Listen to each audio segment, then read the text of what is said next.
check. Toro? Praise be to Pelor.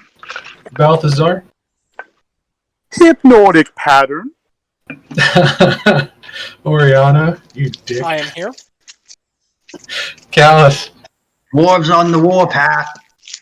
Talandris? So it has come to this.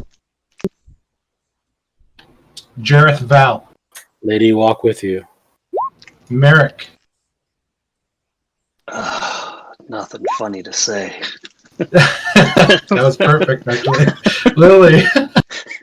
You're actually totally in character. That's I don't recognize Merrick's picture. Did he change it?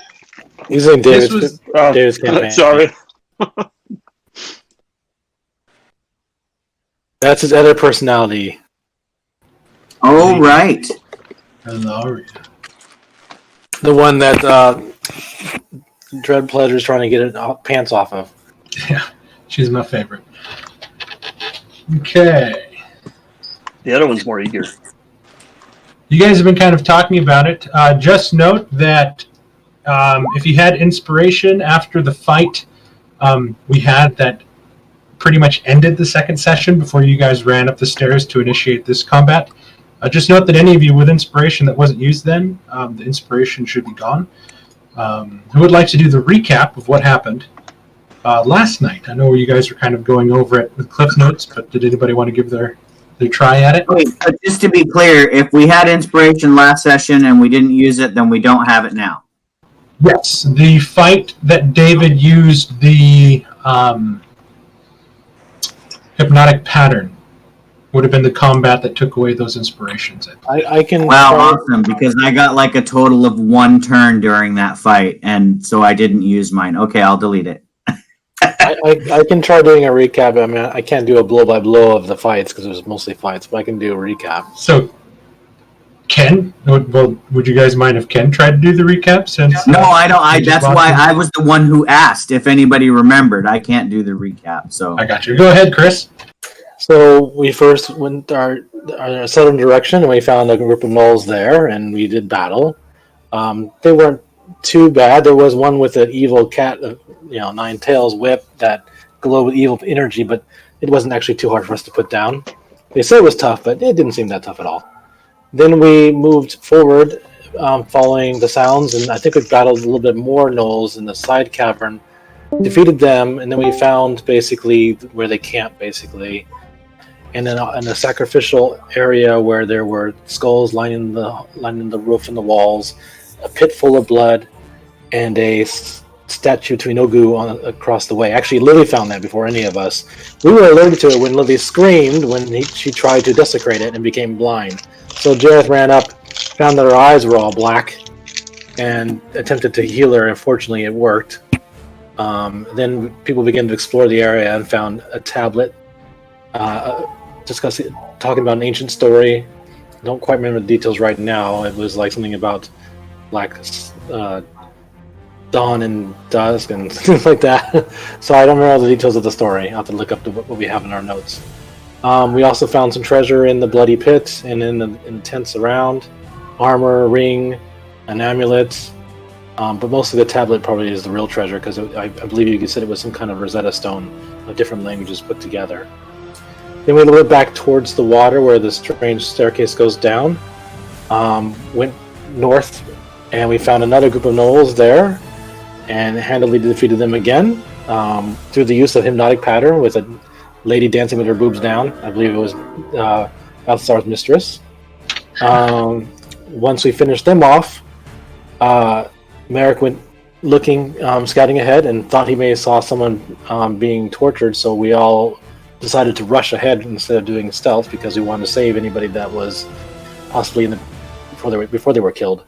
We entered the final chamber. There's a lake in the middle.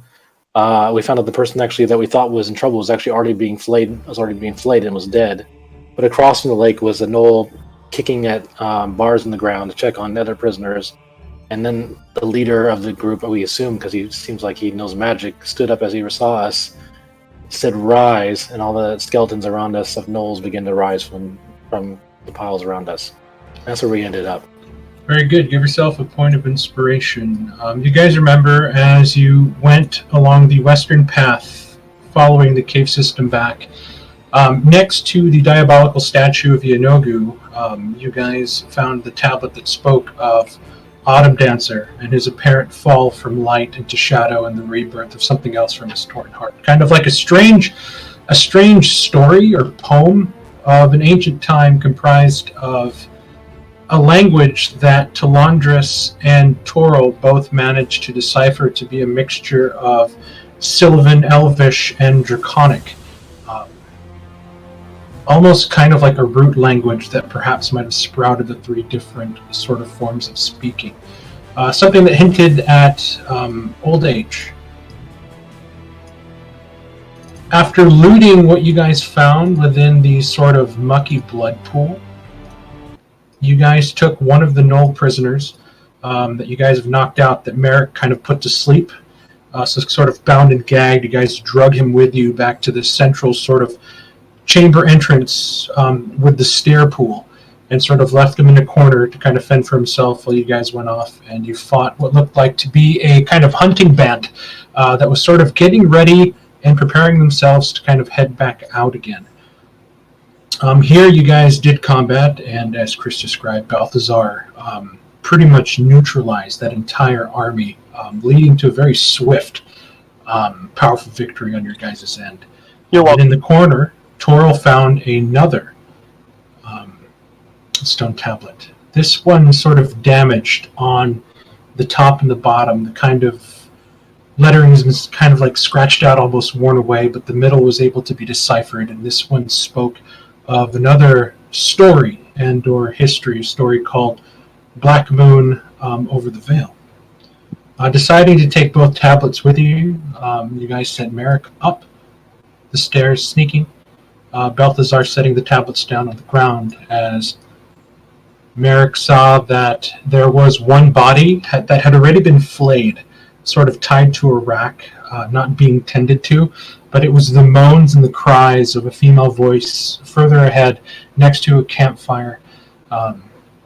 Sort of brought his attention, running back down to you guys, and now we're going to pick up in initiative. I'm going to move you guys over to the map.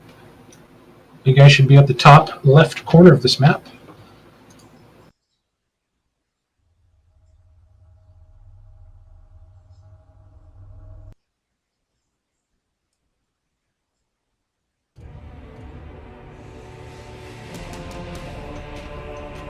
Let me know when everybody's loaded up and ready to rock. We haven't rolled initiative yet, right? We did. We all rolled initiative, and then you guys had one round to sort of come in and do any sort of ranged attacks that you guys had. And now we're going to start off at the top of round one. You guys how come I don't see any of our names on initiative? Yeah, we're not in initiative. Yeah, we're not on initiative, Mark, for some reason. Oh, what the shitballs. Yeah, that's why I was asking. When you changed No, we did not roll initiative yet. Reason being, Mark, because you had us go. We did roll initiative. No, we went in order. We rolled initiative, We were walking up and the I got- stairs. Yeah, and I had you guys go up the stairs in that order. So let's just roll a fresh initiative with everybody, and we'll just start over right now and kind of go with that. Can you guys see the monster initiatives? Yes, we see the monster Scroll through the initiatives. chat We're just history not in If you it. want to save them. I guess me and Talandris are at the end of the. I think I had 18 last time. Now I'm 12. There you go, Mark. There's my point of inspiration for tonight. I get advantage on my first attack. Technically, since you were second to last up the stairs, you should be going near the end. But we're re-rolling, so we forgot about that nonsense. Well, that's a good point. I wonder if it's because you changed the tokens. Okay, let me resort this. Also, since it looks like tokens were changed, and the chat box was cleared, I have Toril on and two people. Callus. Yeah, Toril and Callus. Or not Toril and Callus. Toril and Jareth have gear shield. Oh, okay, let me put a thing on my character. I forgot about Mine too. I'll post it again just so you see the words. Thank you. What icon are we using for gear shield?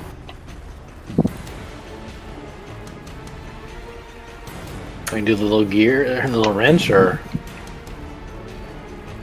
Yeah, find, grab the shield. Just grab the shield and put the shield on there.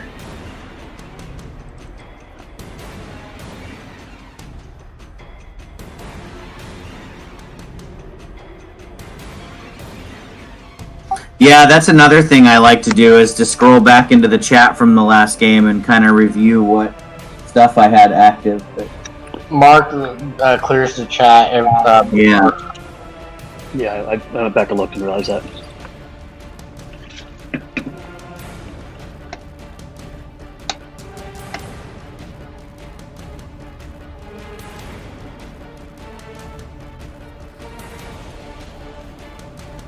Okay, so this guy over here by the bamboo cage is going to pull out a short bow, and he's going to attack twice. He's going to attack once at Jareth and once at Callus. So here comes the first short against Jareth. Ooh, critically missing with a 5. He sort of stepped onto one of the cages and his foot slipped through. He's going to pull it back out, and here's the shot at Cal. For a 19. That is. Take 8 points of piercing damage, and the next attack against this guy all the way here in this corner is going to have...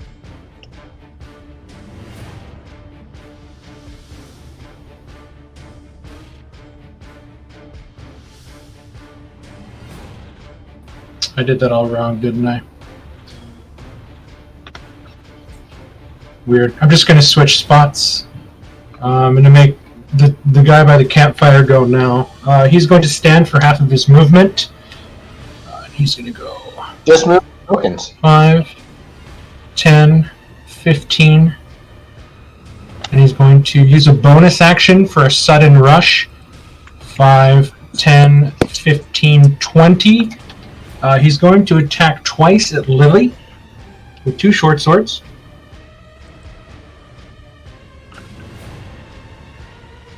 when's that one guy damaged already?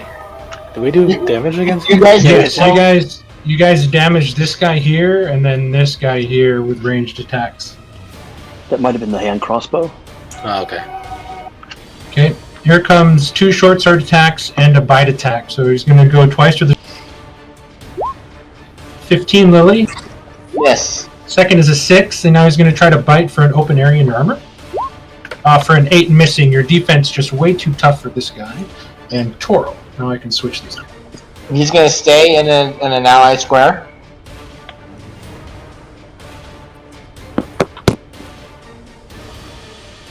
There we go. 25 feet. I'm going to attack him.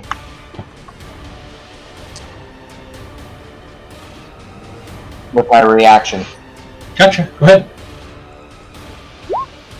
17 hits.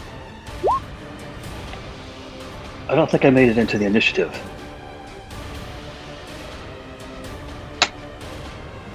Nope, you did not. Let me add you. Toro, go ahead. Sorry, I was finding a way to add all of these benefits of Gear Shield to my character sheet automatic, so I didn't have to remember it. Because it does 3 things: AC, Dex, and Con saves. That's pretty awesome. So I fixed that, so now I have that added, and it's clickable. Alright, so for my first turn, I am going to move up 5, 10, 15, 20, standing in Callus's space for but a moment. Pardon me, excuse me, I'm going to stab this dude with my coke.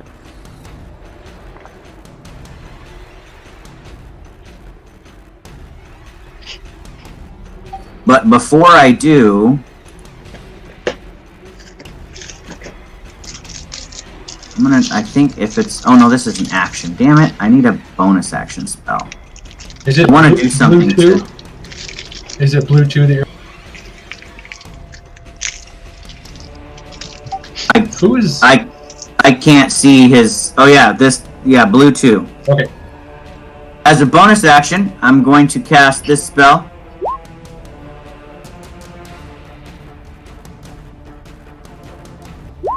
Which makes my Khopesh glow with divine light.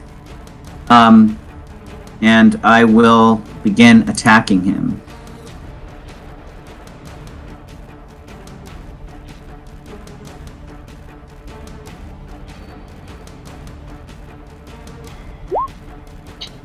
$20 definitely hits. And I had advantage clicked because of my initiative roll. Yes, sir. And so... Wow. 2... That's really a low roll. But okay, 6 points of damage. Radiant and slashing. And then that was 20 feet of movement.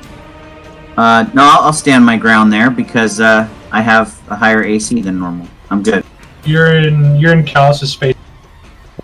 Oh yeah, I have to end my move out of Callus's space. Can I step here? Yes, it'll just be difficult terrain just because you're standing on these two sort of loose logs that have been drug up here. But you can definitely stand there. Ooh, I love it. I'm going to do the whole balancing act on the logs. I have 10 feet of movement left, so I will go ahead and move over here. 1 foot on each log, just kind of keep myself from falling while I'm rolling on these logs. I love it. Or became a little flat. And Blue 2 is going to take 8 points of total damage. The radiant light from your sword seems to be cracking the bones quite vividly.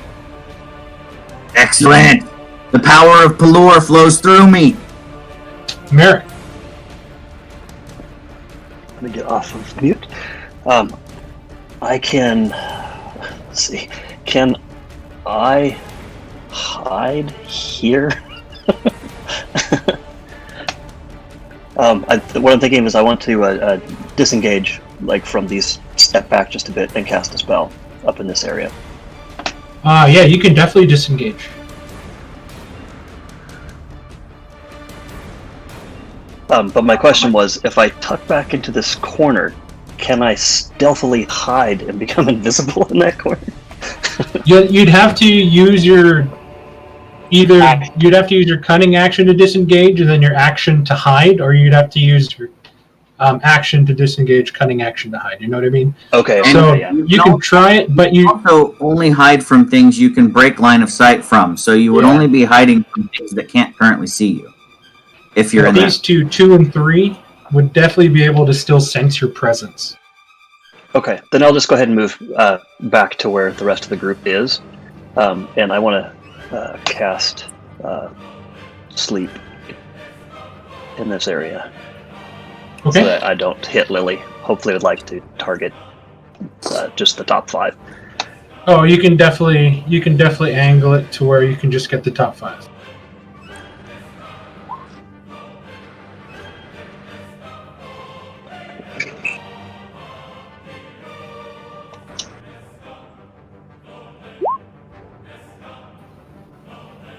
Okay. As you cast Sleep, you watch as the sort of magic emanates around this undead and doesn't take effect. However, the one behind it that just stepped back away from Lily's sword thrust is affected by. But sadly, he is the only person that is affected by the spell. Actually, no, I'm lying. This poor lady who was screaming and moaning and now fell asleep. She's in a better place. Yeah. Quiet, it's okay. Shh. Yeah, it's all right. It's all right. You're welcome. Good turn. Are you going to end Screaming your is turn? annoying. Yeah, there's nothing else I can do, I think, at this point. Okay. Now, those of you here on the southern end watch as this group of 4 begin to sort of spasm and click, and you watch as their bones begin to snap together as their bodies suck towards each other, and they begin to pop and make a new form. Shit. Oh my no. goodness! It's Voltron! It's Devastator. It's Noltron. Voltron! Bonetron. I actually just bought a mini Devastator set from Wish last night. I'm glad. So you I'm guys glad all of watch. this out of Noltron. You guys watch as this thing forms. I'm moving my token so I can look at it. Oh, never mind.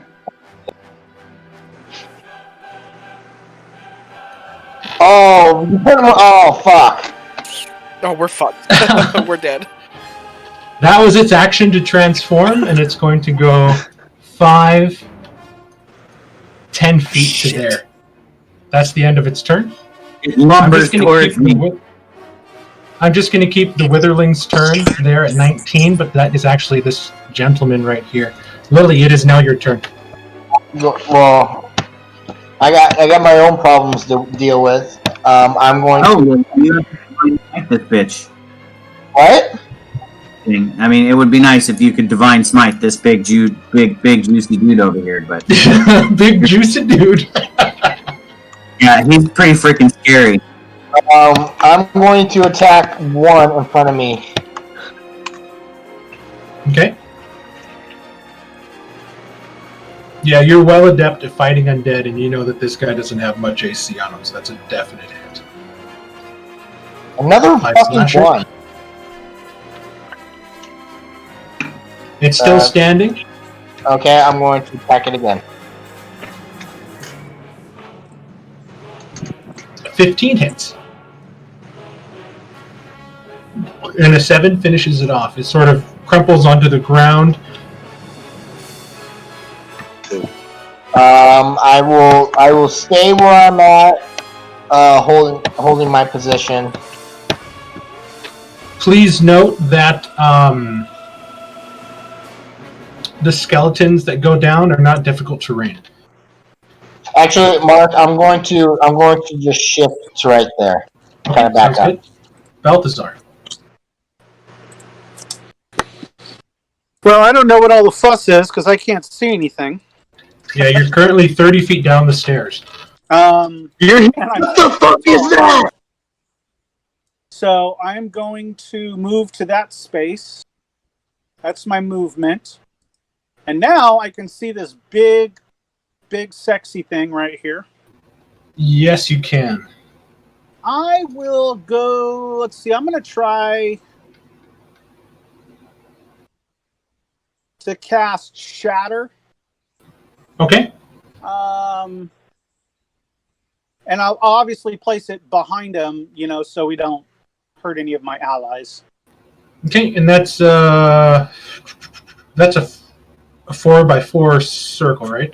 10-foot it's a 10 radius. Try to get this guy too if you can. Yeah, I mean, I'll try to get as much as I can without hurting anybody. You should be able to get this guy. Yeah, I think you can get all of them. I think the only one he'll miss You is can this get- guy because he's behind the pillar. Yes, you can get blue 2, you can get green Skelegoblin guy, and then you can get blue 3. Okay. Do you So want go to ahead, circle, we'll or are you roll. okay? I think we're good. I think we can draw it out to there. All right. Something fun's going to happen too. So Okay, so I'm here comes. that. I'm going to do. It's a con save, right? So I'm going to do blue 2. I'm going to do blue 2, blue 3 first. So here comes their con save. This is blue 2. Fails. This is blue 3. Fails. And now here comes the big bone golem. Here comes his con save, and he gets advantage on this. So he succeeds.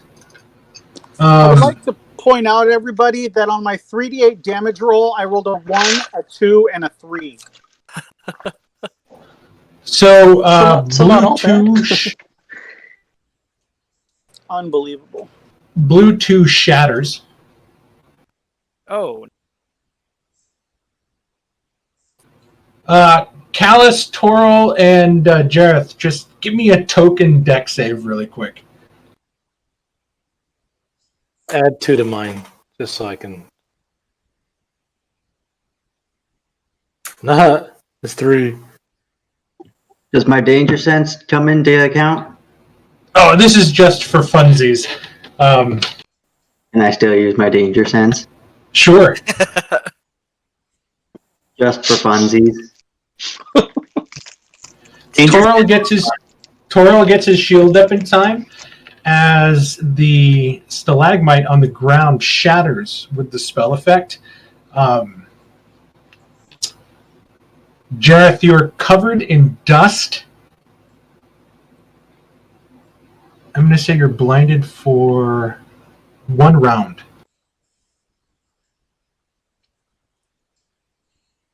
Balthazar, is that the end of your turn? Yeah, full movement and my 1 spell. Okay.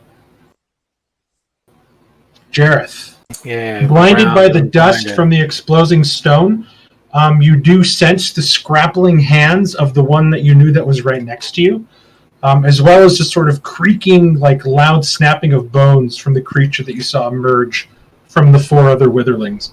Did that golem not take half damage from it? Oh, that's right. It's half damage on this save. Thank you for the reminder.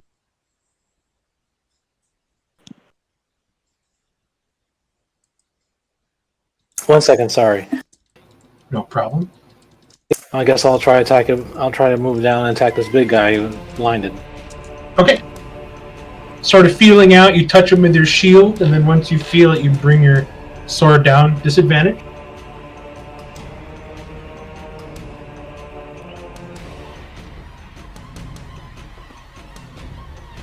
A 14 barely misses.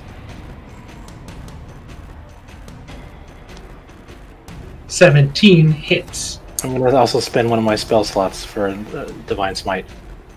Okay, so this will be a 3d6. Go ahead and roll your damage. There's a sword. Actually, yeah, it's 3d8 if this creature is 3d8. 3d8. Sorry, 3d8. I keep getting all the hit dice mixed up. Okay, so it's going to take 2 points of slashing damage from your sword, but it's going to take all 10 radiant. Yeah, that's it for now. Good round. They did a lot of damage to him. Callus. Callus is going to blow his Horn of Valhalla, raging and summoning his allies. Okay. To wield his new battle axe and bring it down on blue 1 Reckless. It sort of tries to meet you as it like sort of extends its bony clawed hands towards you and opens up its mouth. Definitely hits. I'm wielding it two-handed, so that'll be the 12. Did it stand it?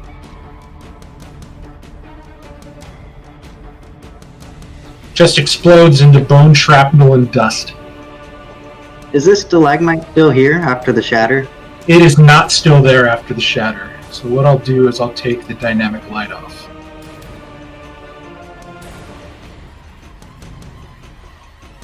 I will step here and I will use my second attack against blue 3. Sounds good. 18 hits. That will 10 be 10. pulverizes it. Damn, Callus.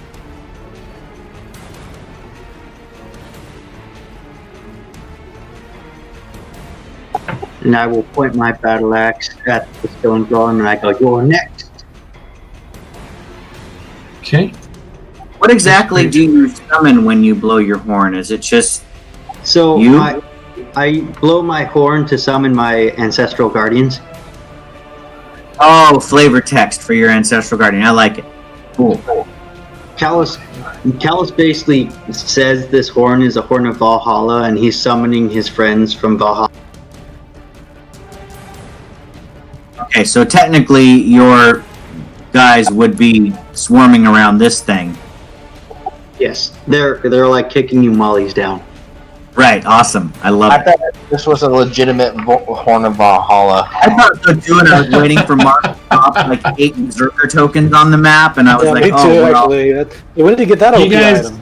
You guys aren't going to see that until like level 14 or something. So Callus, it's just a regular horn made of a unicorn horn, but Callus calls it his Horn of Valhalla. Mark, the 19 will hit. okay, so he ran up to you and he sort of grabbed onto your shield at first and tried to bite you as you got your pauldron up to kind of block its jaw. But then one of the claws snuck in towards the exposed side of your neck and kind of scraped it down. It'll take 11 points of slashing damage, and that's going to knock your AC down by 1. That is a max damage claw attack from that fool. I was saying that, yeah, he's gonna screw. That's more than just a.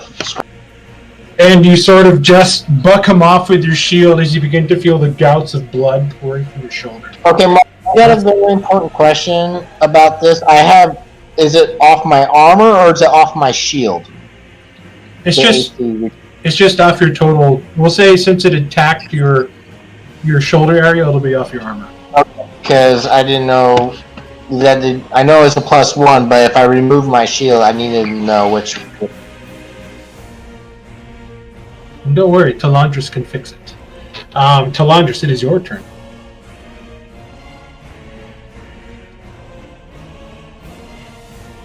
Do you need some assistance? And I'm going to strike at this guy in the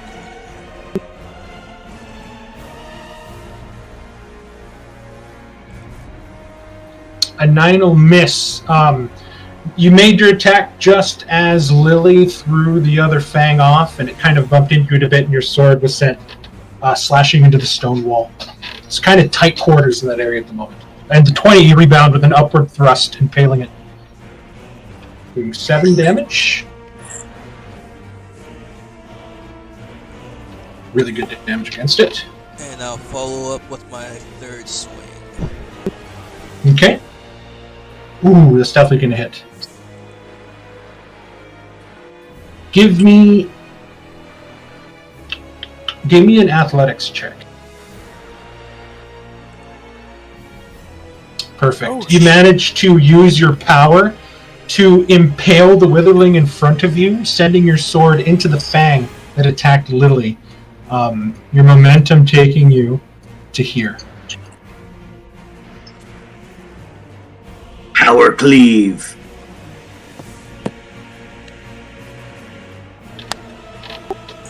Way to rescue the maiden there, Talandris.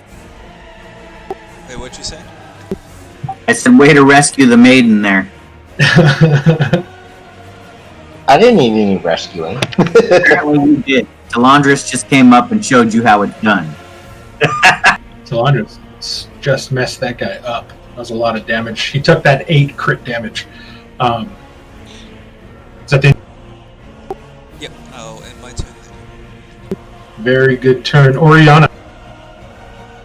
I will prepare to cast a spell, and as I do so, I will bonus action, using my tempestuous magic to float backwards as I lash out with a whip of Witch Bolt, using my last first level spell against this thing. Big bone golem. Okay. Fuck. A 14 sadly misses. Well, goddamn. That's the end of my turn. I will actually. Oh shit! Should I? I'll actually stay here for my movement. Okay. That'll be my turn.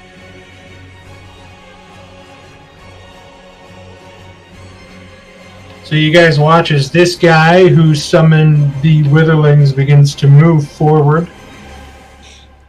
5, 10. You know what? He is going to hold his hand out towards... Yeah, it's blinging. He's going to hold a hand out towards me.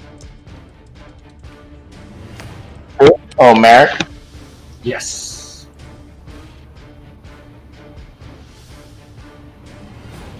Merrick. Let's see. Show us on the doll where the Death Priest touched you. Merrick, give me a Constitution saving throw. As you watch as ribbons of light begin to, like ribbons of black and purple light, begin to fly from his hands towards you. You said dexterity, right? I said Constitution. Oh, no! No.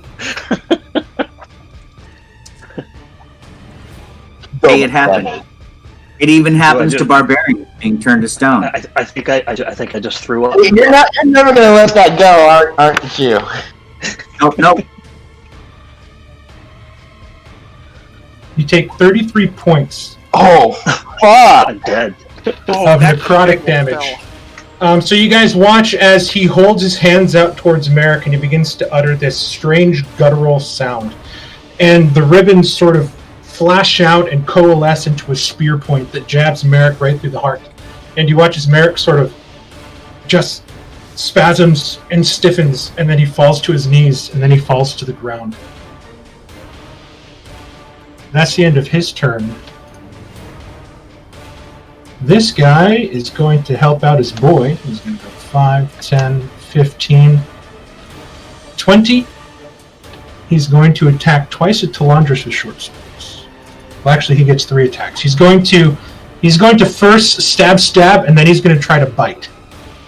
Red 2's dead, right? What's that? Red Yes, 2's sorry. dead, right? Let me put an X. There we go. Okay, here we go. 2 missing with a...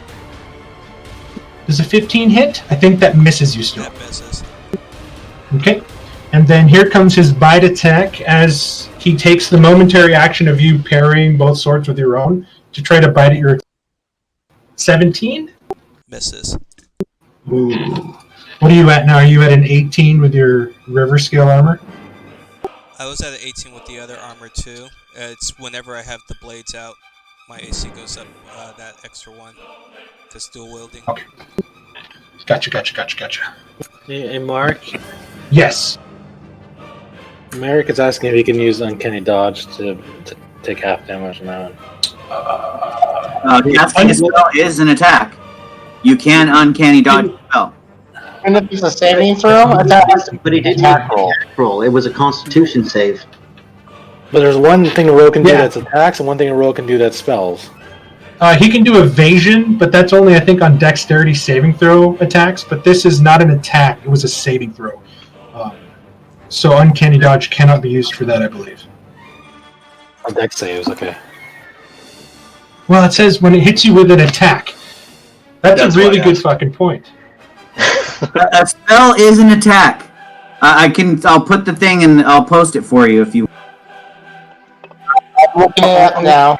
I do see Not on Critical Role doing that thing against spells and doing another thing against attacks. I mean, a melee attack. He uses evasion against the spells, and there's always something that gives it a rogue half off. Let's see. Do you think Uncanny Dodge has the damage from spells? The feature says attacks, but don't mention attack action. Uncanny Dodge can have the damage of attacks from any source, including spells. That's from the Law Writer, so Uncanny Dodge is no help against a spell like Fireball. Oh, okay. So it has to include it has to be a ranged spell attack or a melee spell attack. It sounds like. And it has to target one creature. So if it makes an attack if it's an AoE, you can't uncanny dodge it. That's what they're true. getting That's at. not an AoE. That's what he meant by Fireball. Yeah, I'm looking I'll at say the, yes. I'll say yes. You can use your Uncanny Dodge. So you're not dead. Okay.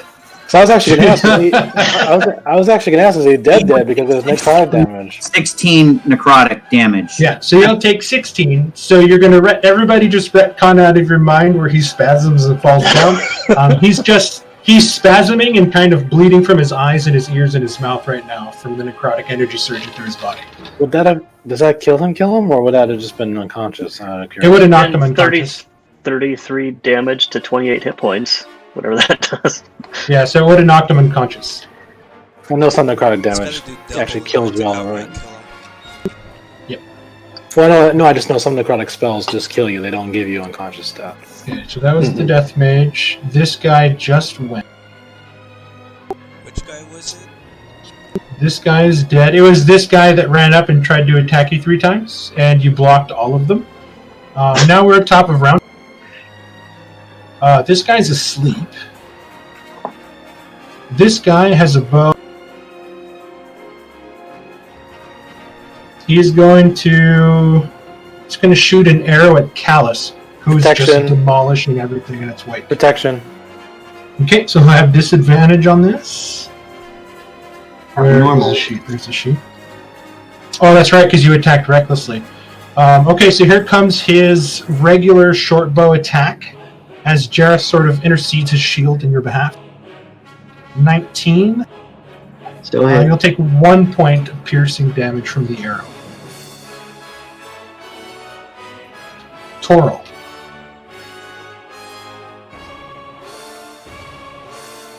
All right. Well, since Merrick is not down, that will change my action a little bit.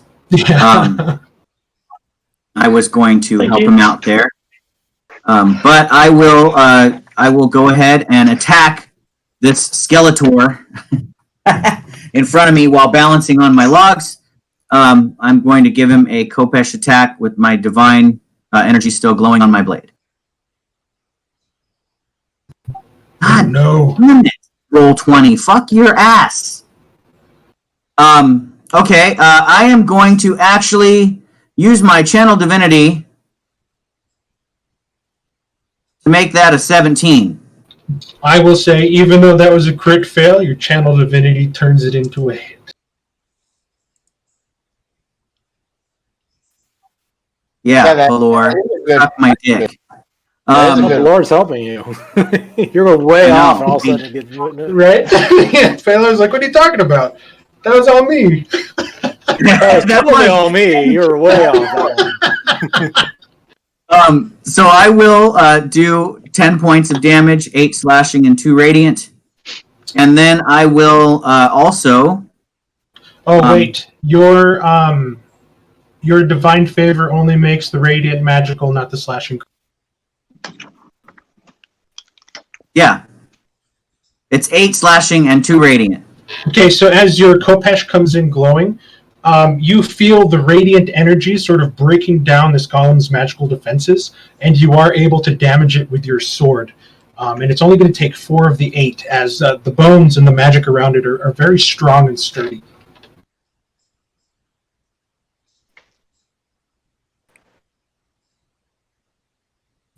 All right, I am going to use my Warbolt to make a second attack as a bonus action.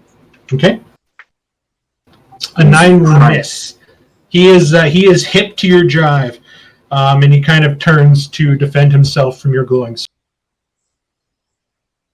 See, David, it's not just you. I attacked twice, and I rolled a 1 and a mother effing 3.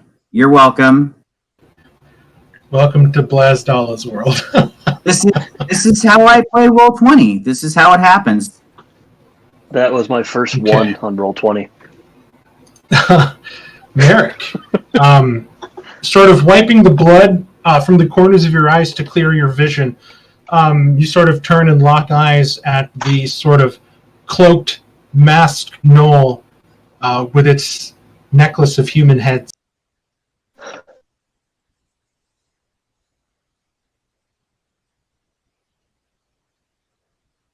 Oh, That's why I can want to play Finnan, since I'm actually getting. That's why I want to play Finnan with the halfling feat, so I can give anybody else that goes to 1 a re-roll. yeah. I don't think I'm ready to tackle the guy with the many heads. Okay, just checking. I'm thinking I'm taking a short step here to sneak attack before I run away. Okay, sounds good. So I'm going to sneak attack and hit the red 3. Okay. Did you want to move into Lily's space and try to attack the living knoll, or did you want to attack the undead? Oh, I guess either one. Okay. We'll just say you move into Lily's space because you're going to disengage out. So go ahead and... Well, actually, just make your attack because you might not need to disengage.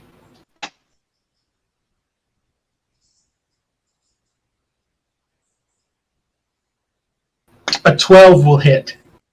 Oof.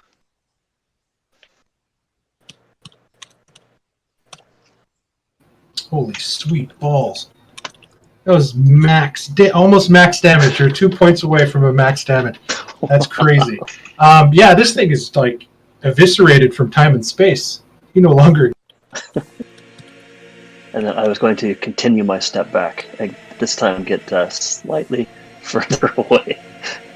Okay, no problem. Turn Take it, I me a think you turn step. it to dust.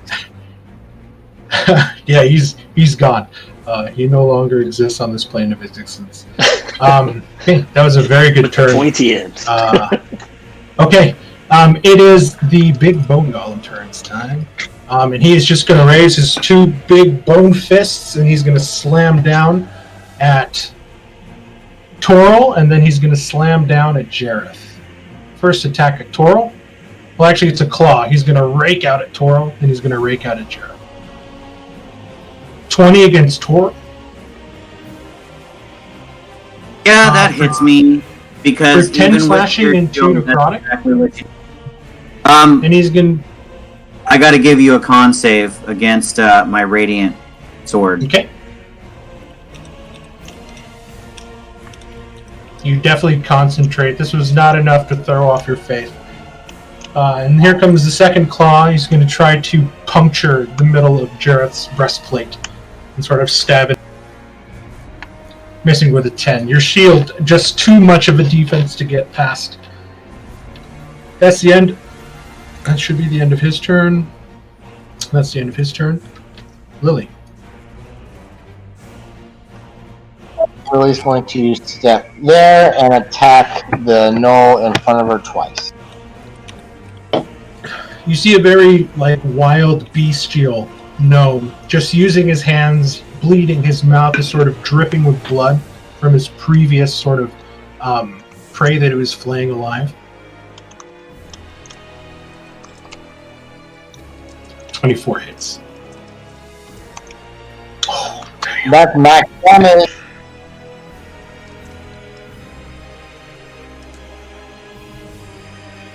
And here's my...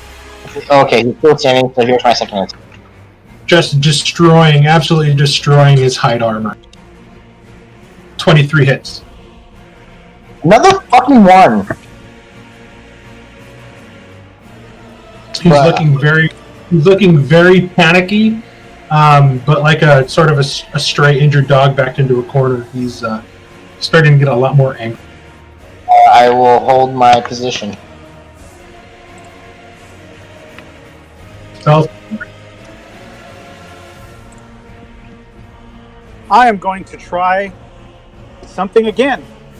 I am going to cast Sila's Ray of Light at Big Bone Golem. Okay. And normal. Okay, here we go. 21. 21 hits. Okay, so it's only doing 3 radiant, but I need a DC 16 con save. This is for being blinded. Let me give you. Let me look really quick because he might be. Nope, he is not immune to being blinded. So here comes his con save, but it is a magical effect, so he does get advantage on this save. Oh, he fails with a 12. He is blinded for 1 minute. Ooh. That should Does help he you even guys. have eyes? Here we go. We'll just say the light just forms a sort of shimmering brightness in front of his face. Whatever is possessing this thing to live cannot get past that barrier. Like reverse cloaking. And how long is he blinded for? Blinded until the 1 end of its minute. next turn. No, 1 minute. Oh, 1 minute. Field throw. Blinded until the end of its... Oh, okay. That was on a successful. Thank you very much. Yeah. Is that the end of your turn? That is. Jareth. Okay, I'm going to still try to raise my sword against this unholy abomination.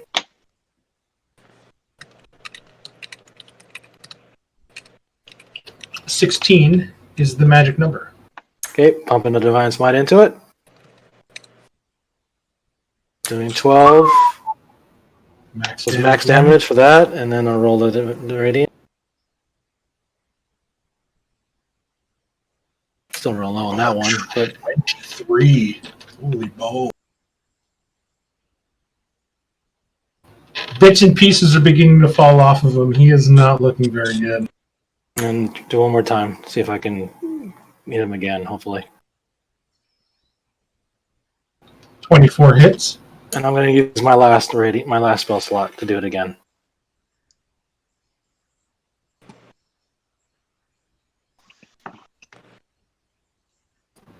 Yeah.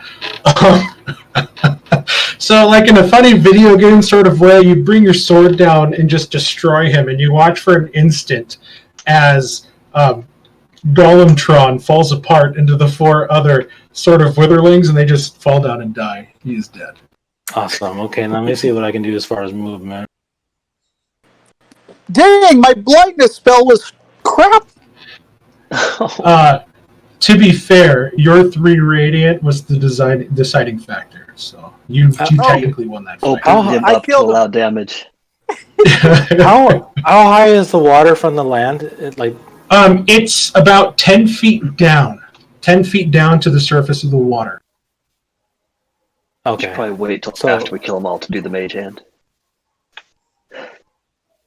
So they'll take 10 feet of movement to get down? No, it's you fall automatically, I believe. But I think it does take your movement to fall, right, Ken? I'm trying to use the water as a way to get No, across it easier. doesn't require your movement to fall because you can fall up to 500 feet in a turn. Okay. So yeah, you can move towards the water, jump off to the bottom, and have the rest of your movement. And then to get back, the next turn to get back up, I'll have to climb 10 feet basically. You'll have to climb up, but I believe you have the water walking ring, Yeah, I do. and you have ridiculous strength. So I think you can actually jump up the 10 feet without any. Because I can do 25 to get to this spot right here. So You'd have to wait until your next turn. round to. Okay, well I'm gonna go like a water walking saint, just run across to there to give the Harry this guy. Okay. I'm 10 feet down. Sounds good. Callus. Clear the way! Callus is coming through!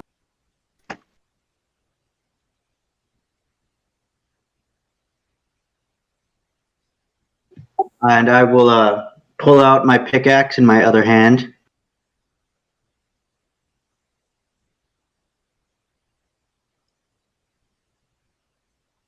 $19 on this one.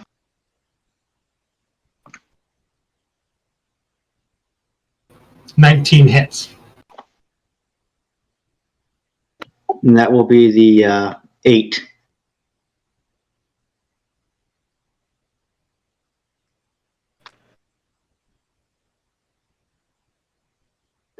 All right, second attack.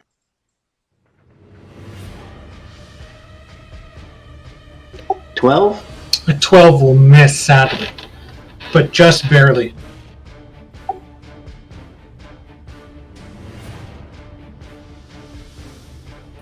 Is that the end of your turn? My war pick for 23. Oh, the 23 definitely hits.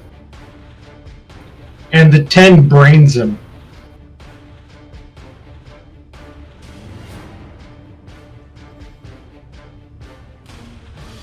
He is dead. All right, that will be my turn. Okay, Talandris. Start cutting in on this guy.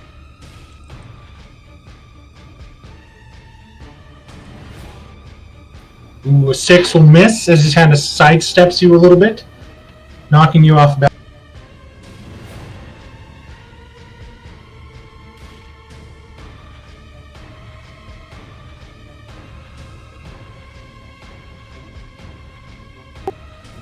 $13 just misses. 16 hits.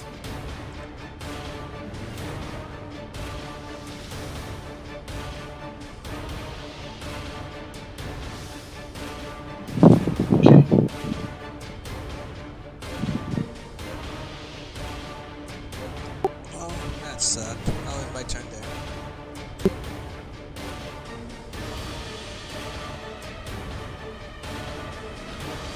Okay. He is going to. What should he do first with his advantage against you due to your crit fail?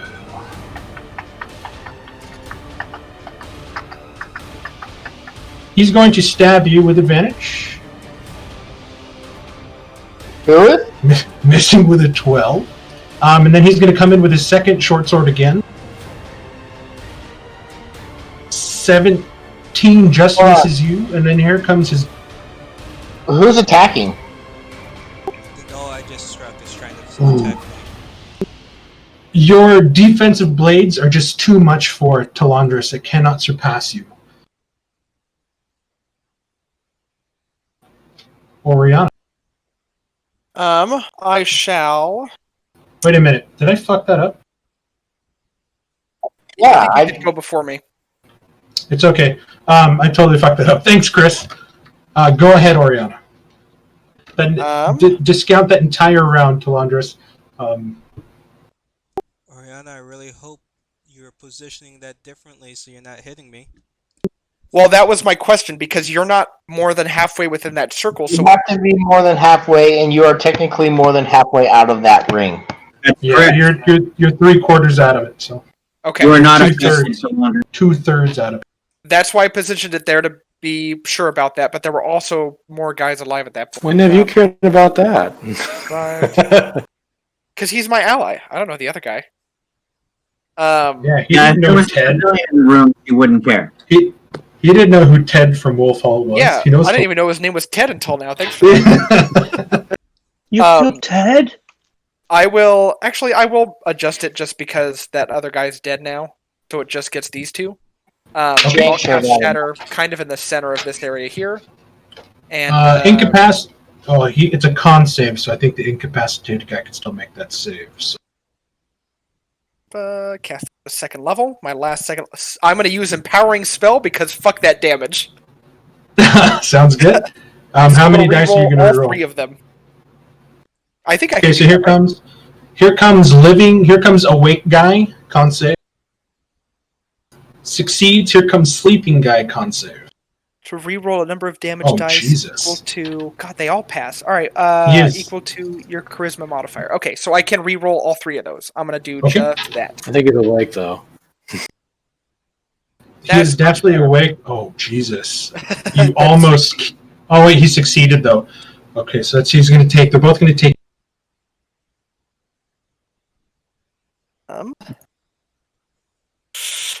And then, God, that's my action.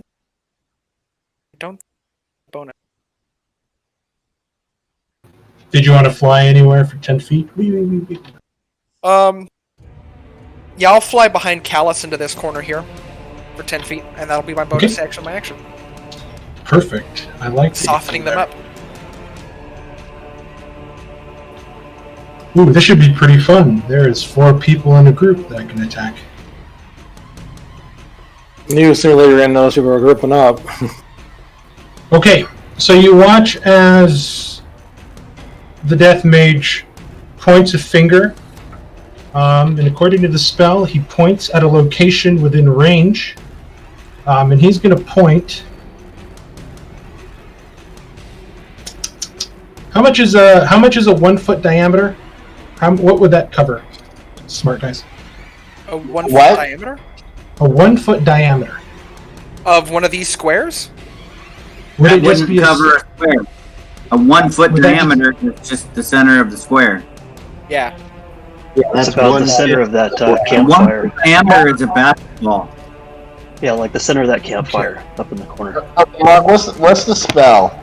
Okay, All right. so I'm going to focus on Callus's space. Oh. Oh, I regret this. I need Merrick, Toral, Callus, Oriana, Lily, Talandris, and these 2 gnolls to make a save. I need, Fuck. as he points to Callus, and Callus, you watch as this green glowing ball begins to erupt near your face, Oh, shit. and then explodes. He cast Vitriolic Sphere. What's this? I'm glad it wasn't Sickening Radiance. I thought it was Sickening Radiance, and I was like, this is bad. So I need a Dexterity save.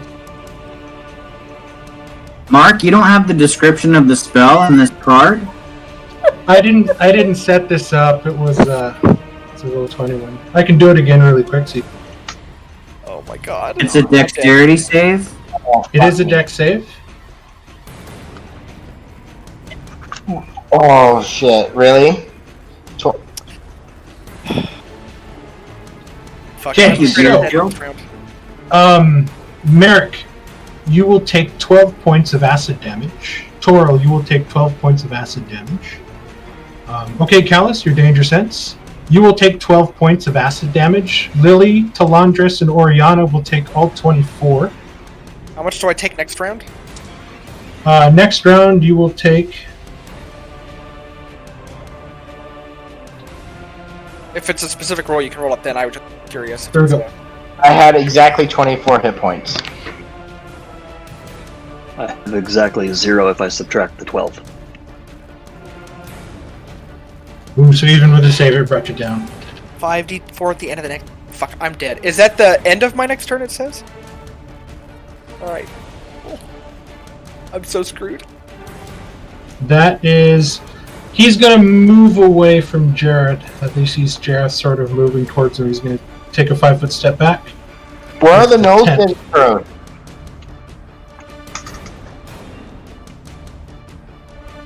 Oh, the gnolls need to roll.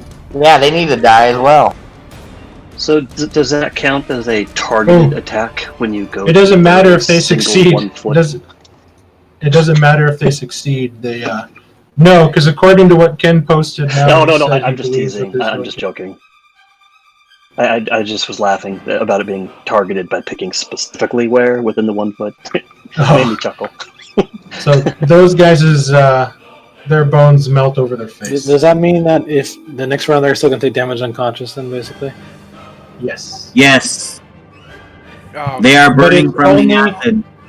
But it's only one failed death save from the acid burns until they receive some sort of magical healing. Unless the caster with the head necklace wants more heads for his necklace. So, Mark, I've got a question. Since I'm down, do I take damage at the beginning of my turn as well? Yes, because you're still covered in acid. Yeah. You take it at the end of your next turn. So what it So you can- that's why it's specified for that because you make death saves at the beginning of your turn.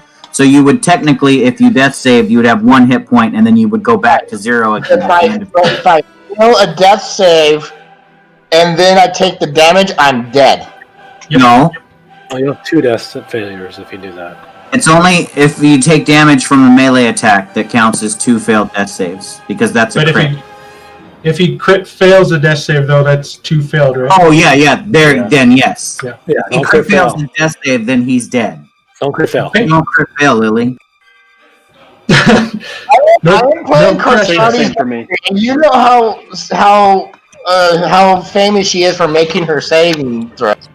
Jareth, 2 short swords attack, or not short swords, short Miss. missing both times. That's the end of his turn. Tora. Alright, so that acid splash did do quite a number on me, but Big Skelly Man is down, so I guess I don't have to worry about him anymore. I am not liking this spellcaster guy, so I am going to bonus act.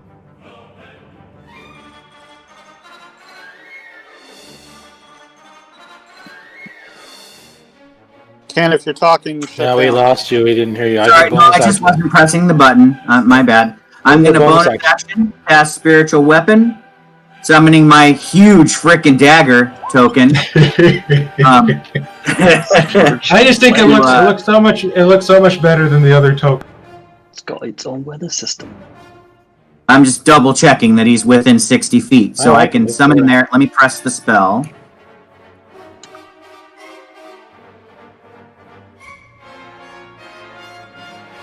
"21 hits." I wish it had the description there. I guess. I mean, I clicked it from my spell list. Maybe that's why it doesn't have. That is nearly max damage.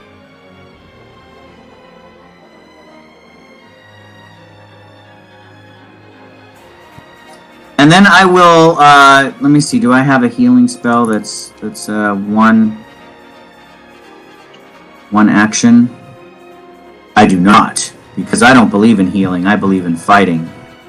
Do you have any potions? I don't think so. It's fine. I'm good. I was just more worried about everybody else.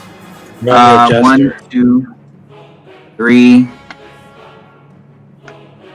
You don't want to heal me a little bit on the way? 4, 5, 6. That's difficult terrain. That body, right? Yes, the Greyford one is difficult terrain. Put his All right. So token. that's my movement. And then, as an action, I will Sacred Flame this guy here.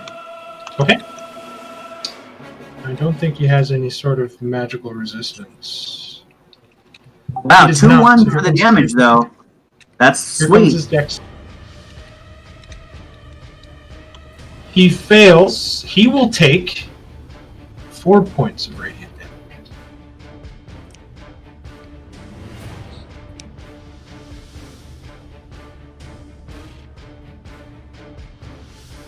Like ice cubes being dropped in a hot skillet, you watch as the radiant energy flashes towards his body, and it just begins to emit this sort of nasty grayish black smoke as he sort of yowls in pain. Looked like you had it like that too. What the hell? Okay.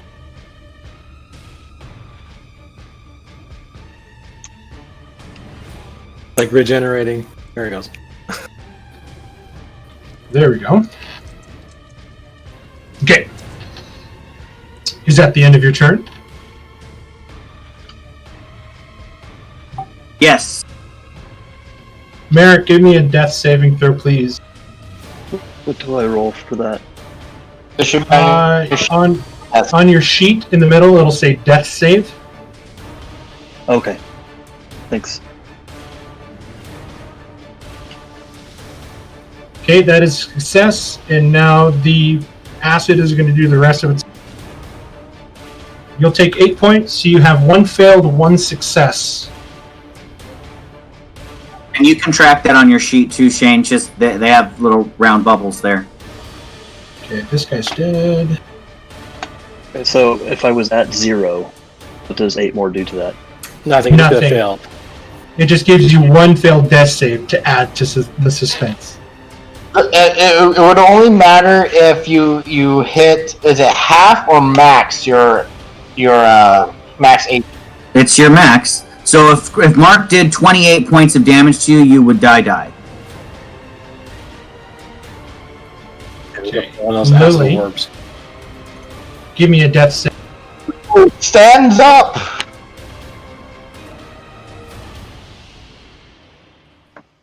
That's a success. Here comes the rest of the acid for a failed death save. Balthazar. I'm going to creep up here to see if I can see anything. Balthazar's sneaking up like, hey guys, I'm not hurt or anything. Actually, from here I can see the bad guy, right?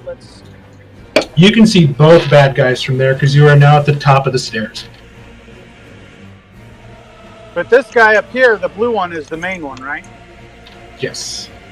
Well, he's the one casting spells, Balthazar. The other guy's just shooting a bow. Yeah, so I am going to cast Scorching Ray at the big bad. So I'll do the rules, individually. He's going to use his reaction. Hold on.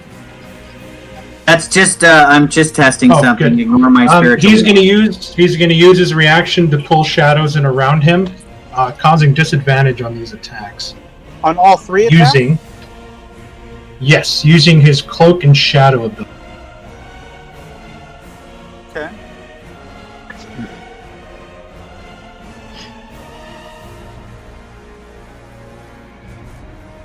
The wording on that says the attack. Yeah, 1 attack.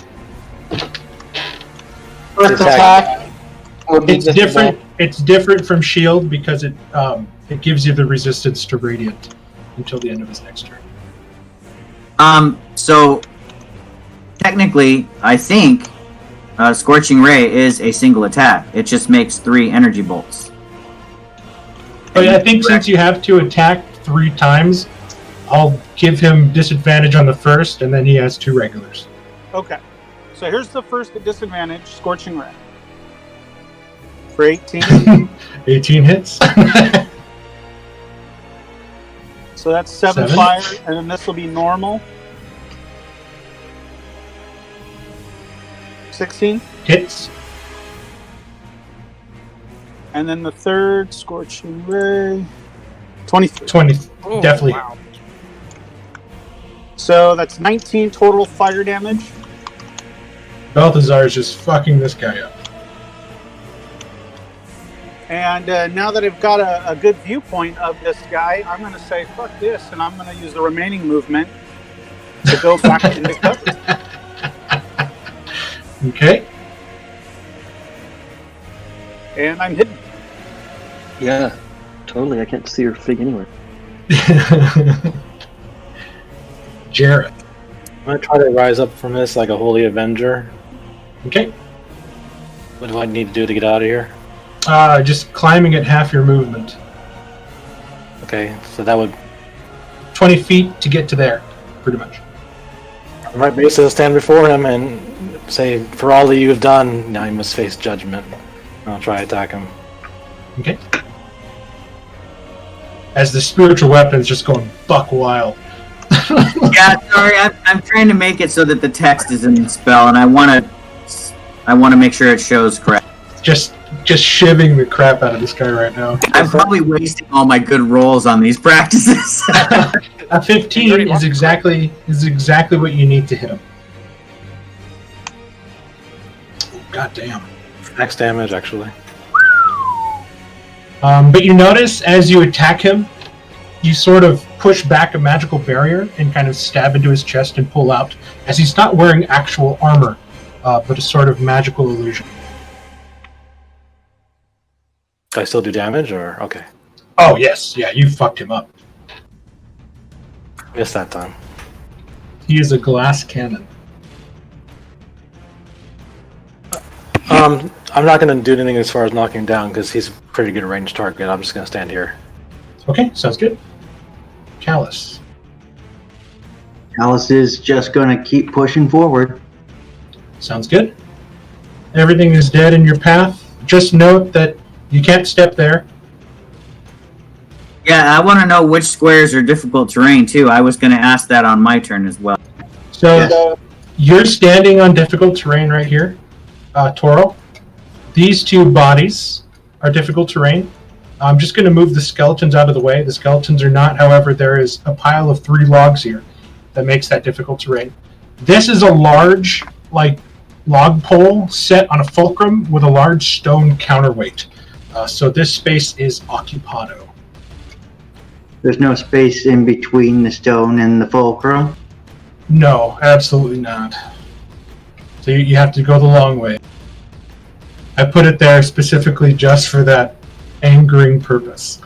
I was either going to force you guys to swim or go around the torture implement. Then I will pull out one of my hand axes and throw it at him. Okay. Yeah. You just need a 15. An 8 will miss as he ducks out of the way, and your hand axe buries itself in the bone support of the tent.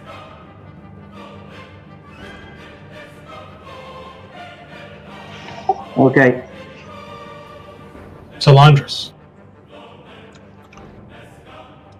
Salandras is going to bend down and pour a potion down Lily's throat. Okay. Am I still taking acid damage? It's only No, for the it's only for the one turn after. Okay, I wasn't sure on. So Talandris is actually pouring more acid down your mouth as we speak. You have 8 points of healing given to you. So one of the well, actually, I don't even know if I still have it on here. So one of the macros I have that I want to give to you guys is this.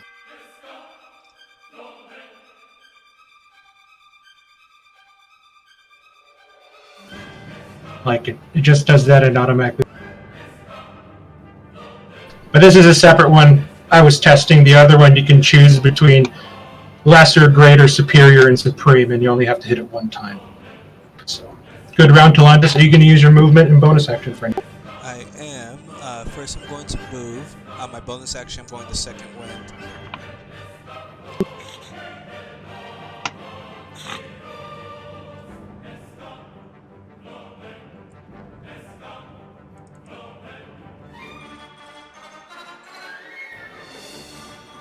Okay. Give yourself 14 points. Really good. Dude, max roll. Nice job, Doug. So, when you click on your token, Doug, does anything pop up on the left-hand corner of the screen? Oh, it does. Okay, so that's your second wind ability that I programmed into your sheet. And then I'll show you how to edit that if you want to change the text after this session. Also, Is that what you're Talandris, doing? I think your second win that you rolled is actually a little bit off. I think it should be 15, not 14, because I think you're 5th Yes. level, aren't you? Or are you only 4th level? I'm 5th level. Yes, you should have And one more point. You didn't update that one. The macro I built in will automatically update itself because it's tied onto your player level plus the D10. Okay, Oriana. Yeah, question for you. How tall is this thing? I'll say it's hanging about 10 feet at an angle. So from where Lily is, it's about 10 feet up. Oh, so I can see underneath it in a straight line from me to this guy? Yes. Perfect. Since I'm burning to death from acid, fuck this guy. I'm gonna lightning bolt the shit out of him. Oh, Jareth is gonna shit his pants. Because I should be able to. I know it says it's a 5 foot wide line, but I should be able to miss Jareth. Okay, I got a question because I don't see your token. Yeah. You curve it in midair so it hits Jareth. I do get. I'll say that since the arrow doesn't go through Jareth's spot at all, it'll completely miss it. And I'm going to re-roll 2 of those that I got 1s on Okay. with here empowering comes- spell. Here comes his death save. Well, the lightning bolt is 5 feet wide. The lightning bolt is 5 feet wide. You don't even need to waste your thing to re-roll because he's gonna die. Oh no, I wanted to do it anyways. That's another Oh, 8 perfect. on that one. So that's Are your 30. are your sorcery points? Are those long rest or short rest abilities? Those are long rest, but I used before this encounter. I used all but one of my first level spell slots to regain. Cool. I remember that from I last did. session. Okay, yeah, So- he is roasted, toasted, and burnt to a crisp. Yeah, dude, that's 33 damage, and then I burn to death in acid as I kill him. Yeah, I'm dead. Take 12 points of acid damage. As I I'm don't know if taking there's you any, with me, you son of a bitch! I shout as I. I don't know if there's any Konosuba fans in here, but that was pretty much an explosion followed by a whack. Yeah, no, that's exactly right. So he drops in Toro's stay. Toro, you guys are both right here, right? And you, for me on my screen, you are underneath this Null's token. I can't see you guys at all. Yeah, Oh. I mean, if we want to get picky about it, we'll say that she faints backwards. I didn't into the see pile of Coral there, bones. to be honest. So it's fine. Yeah, I can see me there. So I think it's just because that's my token. But yeah, I guess for everybody else, I'm underneath that knoll. That's kind Well, of fun. Coral, it's a good thing I wanted to move up to shoot him instead of doing it from back there. Yeah, thanks for that. Because that would have been... I don't know what 27 plus 8 is, but that would have been a lot. My hair is all standing up on my head. Everybody is so heavily armored. I'm going to take 2 pot shots at Talandris and Callus since I haven't tried to shoot them yet.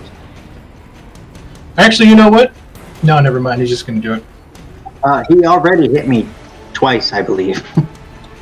So first one, Talandris. Missing Callus. 16. Nope.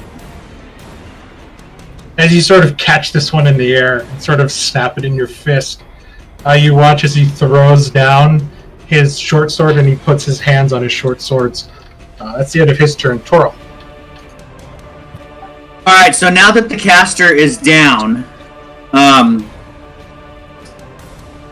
surveying the wreckage of my party, I think...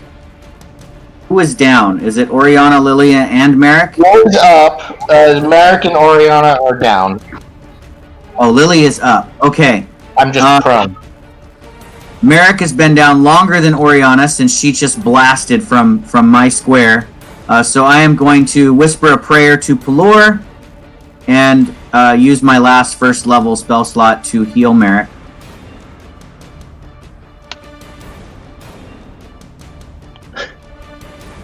I should have made Oriana roll a D2. Roll a D2, Oriana, really quick. All right. I know where he's going with this. 1. Yeah, you would have fallen in the water. Oh shit! All right. Fair enough. Is she in the water? No. That was I said I should have, just for like theatrical purposes. That would have been fun. I'll just plunge it. Merrick, you were up. Mark, I'll be honest. Merrick, you were up with 7 HP. My original plan, thinking that this wooden piece was on the ground, was to fly 10 feet straight into the air before casting and then blasting through. But since it was in the air, I figured I'll just stay where I'm at. All right. So using my half-elven grace, I jump over these bodies. Not jump over, but it's difficult terrain. But I can move 35 feet, so I can get to there, kind of dodging through Talandris and Callus's space. After healing Merrick, I call down Radiant Fire on this guy and do 9 points to him.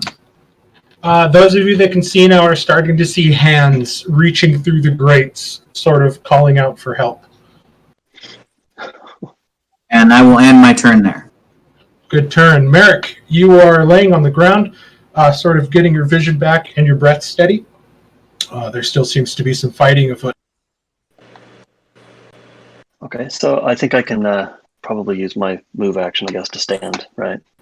Yep, so you use half your movement to stand up from prone. So you still have 15 feet of your movement left. Okay. How far away is he? I guess it doesn't matter where I move to. Stay within 30 feet of me. Yeah, within 30 feet to use the hand crossbow. If I can move an additional 10, I will... You can dash to here and stand on the precipice and shoot at him, I believe. And that should be within 30 feet. Yep. All right. Doing your best, Captain Morgan, like one leg up on the precipice, holding out your hand crossbow, you take aim. Oh no, it just misses him. I don't. That would have been a good way to kill him. He did just wake up from unconscious, bleeding to death, or from acid. So maybe you were a little dazed. That would have been a great way to finish him off. Is that the end of your turn? You still have the remaining. You still have the remaining dash movement that you use. So how much is that?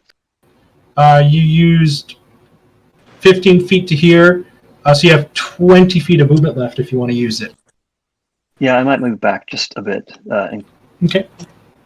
Lily.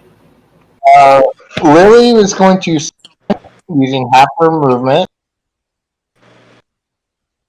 And according to my character sheet, I have a potion of supreme healing.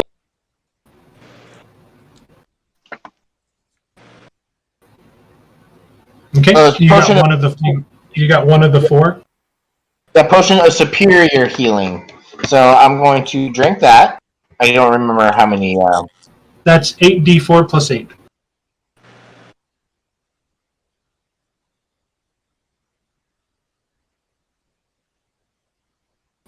You have 26 hit points.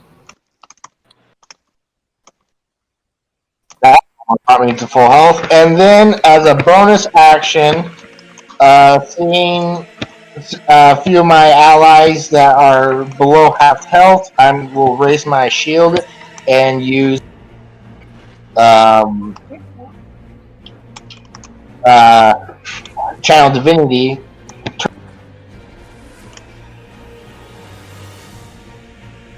So every creature within 30 feet of me that can hear, that includes Oriana, right? Can Oriana? Yes. Okay. Oriana can hear you. So every creature that's within 30 feet of me that's below half their hit points gets 1d6 plus 2. So roll the d6.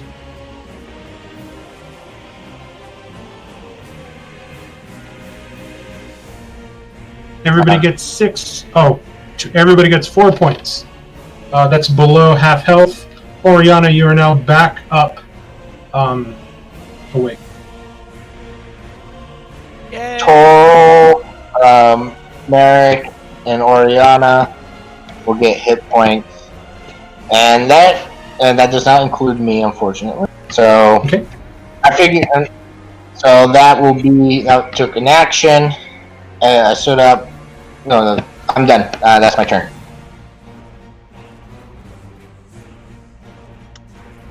Balthazar, from your step perch, you look across and you watch as the Fleshnar sort of looks over towards Jareth and kind of throws his bow aside and begins to grab onto his short swords. So I'm going to move forward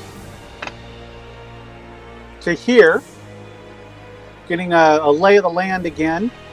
And just kind of as an irritation, I see that Knoll over there trying to scurry about and get something together. And I just cock my wrist and my staff up to him 3 times and do this.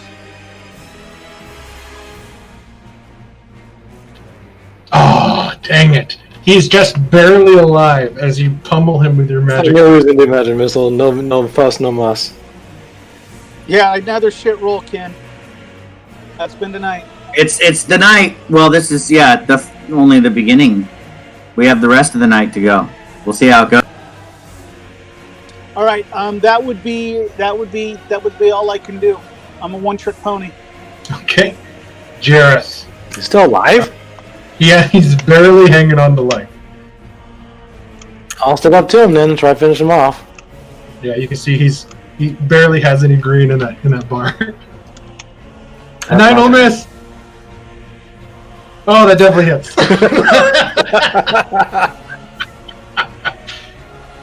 He I got did max cocked. damage Oh, max. again! That's a max. That's fucking crazy. So, just to be spiteful, you turn your sword to the side and just bash the side of his head in, and you just send him cartwheeling with GTA physics into the pool of water. Then I'm gonna try, if we're going out of initiative, I'm gonna try to free these people. Everybody is up and awake. There are no more enemies on the board. We are now out.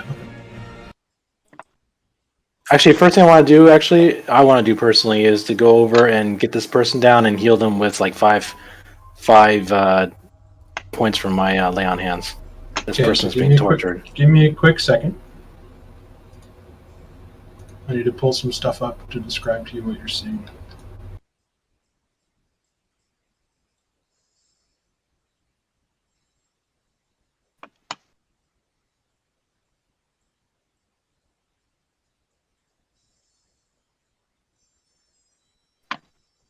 So that's a description of the room.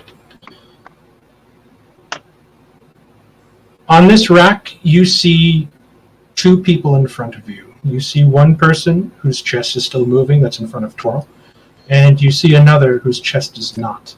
You look at them and you see that they are both half-elven women. They're twins. This one on the left stopped breathing, you imagine, quite some time.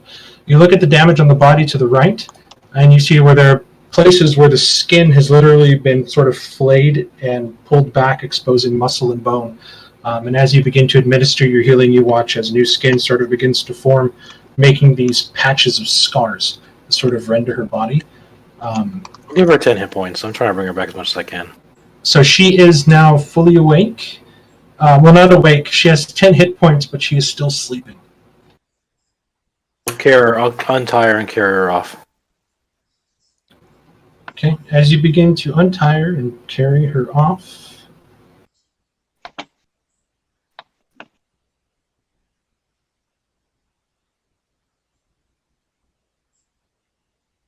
So I'll bring her by the fire and such and make sure she's okay. Are there locks on these You s- cages? they're very rudimentary sort of bar locks. Like you look at what these quote unquote cages are, and you see that they're just pits dug into the earth, and the actual cages are just like carved wooden pine boughs sort of tied together, like very sort of like Vietnamish, like prison camp style, like sort of prisoners' quarters. They just kind of open the cage, toss him in the pit, and close it. And you sort of see that there's just kind of like a counterweight on the other side that needs to be lifted up for the cages to sort of be pinned back and opened. I'm gonna start removing those so we can help pull these people up. I will work on the other side. Okay, you guys begin to slowly bring up what looks to be about 20 lumberjacks, male and female. Mixed in there are 5 wood elf villagers. And in one of the far ones on the far end is a very strange sort of goat-headed creature that sort of lunges at the cage when you get closer and then kind of draws back a little bit.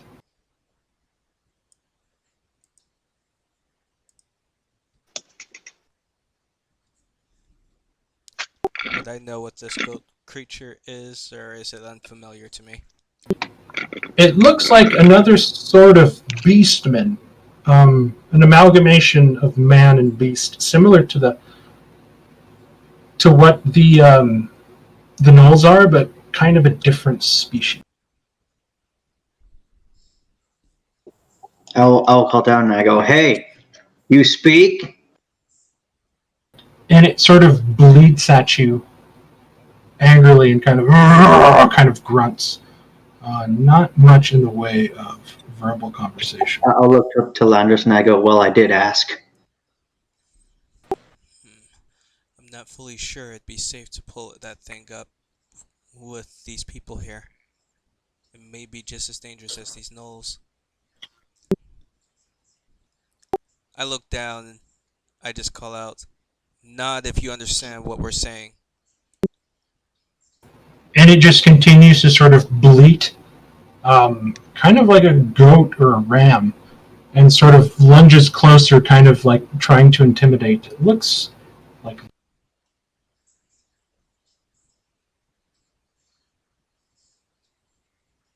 Love the belt. Oh, well, Lily's not there. Lily, coming in and with the light and walking around, she noticed this thing. As you sort of bring the woman over and kind of cradle her and bring her towards the fire, you can hear her sort of weakly mumble, "Address. Address." Fair sister. Lily, you walk over to the tablet and you find another one of the tablets, the one that Talandris and Toril have been identifying. I know I can't read it, but I will. Can I pick it up? Be able to carry it over? Yes. I mean, it does have some weight to it, but you're definitely strong enough to pick it up and move it over. Okay. I pick it up, and then I will start making my way back towards the group. Ken, did you want to refresh? See if that I helps. want to throw my laptop out the goddamn window is what I want to do. I want to delete my PC and recreate him from scratch because I can't roll. Just roll the No, second I'll dice just, now. I mean, that was for me, so I'm sure I'll roll better for everyone else. I want your actual dice. Maybe Mark will let you roll actual die.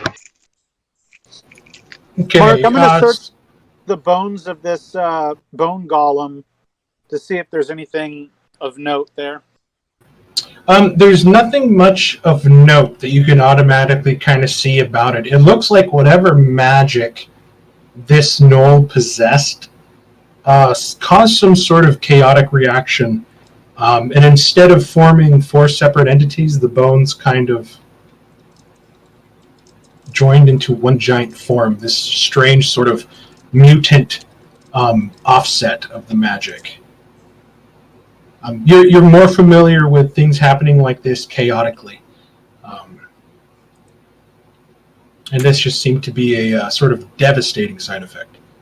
Once I make sure this young half-elf woman is a wood elf or half elf? You said half elf. They're half elven, but you can definitely see the wood elf similarities. You can see the sort of similarities in faces when it comes to Toril, except they don't have his more exotic features and tan skin. once I make sure she's okay, I actually want to question one of the villagers, the people who was trapped in here, to know if they know what's behind that door, because you said there was blood leading to it, like as if it was some kind of cage or something, or holding something behind it. I'm curious. Yeah, so from what you can see across the room, like if you get back into the water and kind of walk across, you look as you sort of go to it, and you see that the ground itself is covered in gouges and scratch marks, drag marks almost. And you see that there is blood spattered almost everywhere along here, more focused here, along the front of this large metal rusted grate. And it looks like it's a bunch of separate pieces of metal that have been put together, which is completely different from everything else you've seen inside. Everything else here seems to be made of wood, bone, or stone. Yet this particular gate that leads into what looks to be a tunnel that descends is put together with mishmashed, like rusted iron and steel. Can I come back and ask any of these people if they see anything coming out of that, or it looks like maybe they're making offerings to it or something? You see, like, one of the more older sort of gentlemen kind of steps up to answer. We didn't see them perchance because we were down in the pits, but they would take some of us sporadically, and you can hear them splash in the water, and you can hear the grate open, and their screams would stop as the grate closed. I think there's still something here we might want to kill, but I don't know if we're in the condition to do it. We gotta get these people to safety. Anything we find on the Death Cleric? Those of you looting bodies, go ahead and give me an investigation check. If you guys want to help each other out, go for it. Yeah, if someone wants to help me, I'll do the check. I'll untie her sister, by the way, and just. Well, roleplay wise, if Balthazar wants, I can't see in the dark. That's the thing. I have to go off light. Oh, Jareth, We have a fire in the middle of the room, so I have a lantern that's on. I have a lantern that's on too. So. And Jareth's lantern is burning. I can only see about this far right now. I can't see if I go over there. Like if I go over there to help Balthazar search, I won't be able to see. Well, I think Balthazar is searching all these. So, I mean, it's easy enough. They're not like huge bodies, so you beefy guys and gals can like drag them all over into one area to search around the campfire. That's totally plausible. Lily will come over with the tablet and say, Talandris, Toral, I found there was another tablet in this room. I think you guys might be interested. And I will set down the tablet next to you.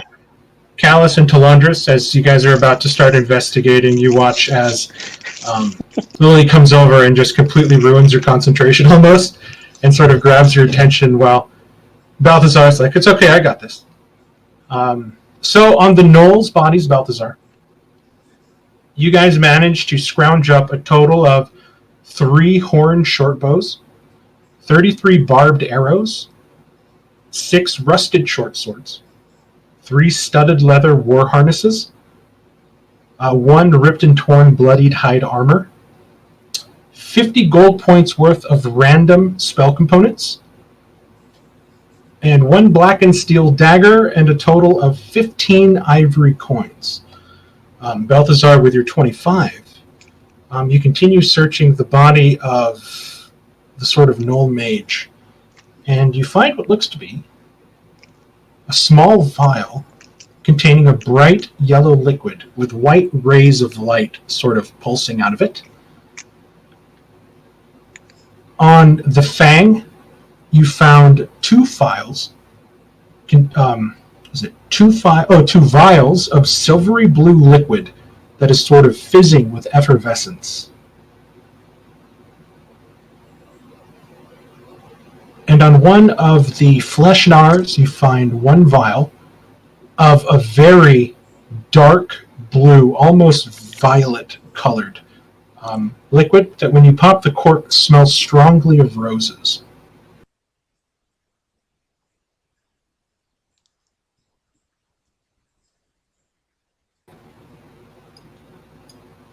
Callus, as you're watching Balthazar kind of do his thing, you notice that next to the tent is a pile of randomly thrown down like pieces of equipment. Moving over with your passive of 12, you sort of start going through the equipment, and you notice that there are 2 elven longbows. You find two. Why can't I think of the name? Quivers of arrows. And you start to look at the fletching, and you notice that each one has a mix of 10 and 10. White arrows, white feathered arrows, and then other arrows that are sort of fletched with purple and red mixed into the feathers. You sort of pull up one of the purple and red arrows, and you see the glint of what looks to be adamantine heads. So you find 20 regular arrows and 20 adamantium-tipped arrows. There is 1 fine steel longsword, 2 steel hand axes, and a couple studded leather harnesses, like chest pieces that a ranger would wear. Would I know if this came from like the weapons cache? The weapons shipment? What's that? No, you're putting together that the size of the leather harness. They're for 2 rather lithe figures. And you can imagine that the set of longbows, the set of arrows, as well as the different weapons would be sort of ranger accoutrement. You remember hearing from the yard boss at the lumber camp that they contracted 2 rangers to try to track down where they took and kidnapped the lumberjacks. And you're imagining that these 2 women were those. Probably give Right, I'll just lay that out and not take anything. So this is the knoll stuff. Let me put this down. Give me a general Arcana check, Balthazar. Give me a second. Actually, Oriana, did you want to help with the potions?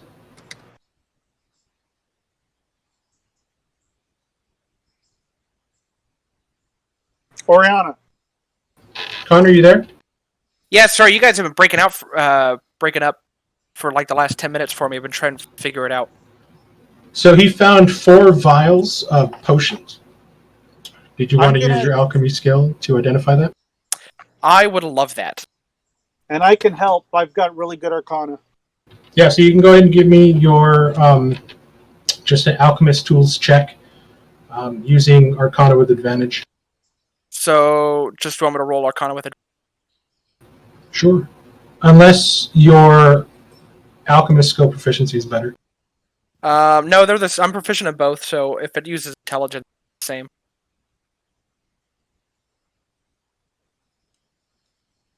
So that's the knoll loot.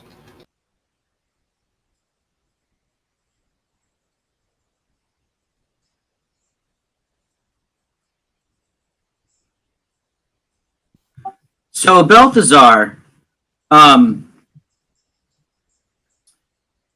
it seems that we have found some, a spell component pouch. I don't know how many of your spells require components, but several of mine do. As a offering to Pelor in order to grant me magical abilities. However, your spells are more useful in battle. So if you would like, either you can have the spell component pouch, or we can split it, maybe. However you want to work that. Actually, Toro, my components are still very well stocked. So if you could use them as of now, feel free to take that. Excellent. I will take that and put that on my character sheet.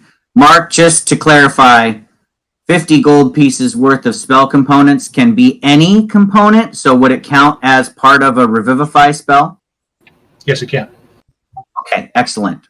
Thank you. So we'll just say that you found 50 gold points worth of diamonds, if you want to use it for that. Yeah, that's perfect. I'll write that on my character sheet. Just in case we need to revivify, guys, I need to start stocking up on the ingredients for that. If we can figure out that these weapons and stuff belong to this woman and her sister, I might want to just gather them up so we take them with us. We can give them back to her when we get back to tent. Okay. Camp. And as Lily brings over the tablet to Laundress and Toro, I assume you guys look at it. Yes. This is what you find. Mark, since I'm assuming you posted the potions in here, that means I identified them, or Yes, you identified them easily. I was about to say, the teacher just gave us the answer key. No, With your, that was the assumption. Since if you would have tried to do it without an alchemist kit, the DC would have been higher. But the DC with your alchemist kit was only 13. Oh, perfect. So it's definitely handy having an alchemist around.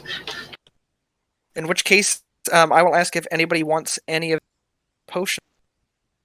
Well, hold on. Let's you and I take a look at this here in a moment. What did the tablet say? Unless you just put it in their journals. So you begin to look at the tablet, and this one is full from top to bottom. And you read the very top line, and the top line is the destruction of the Ruar Tel Kasir.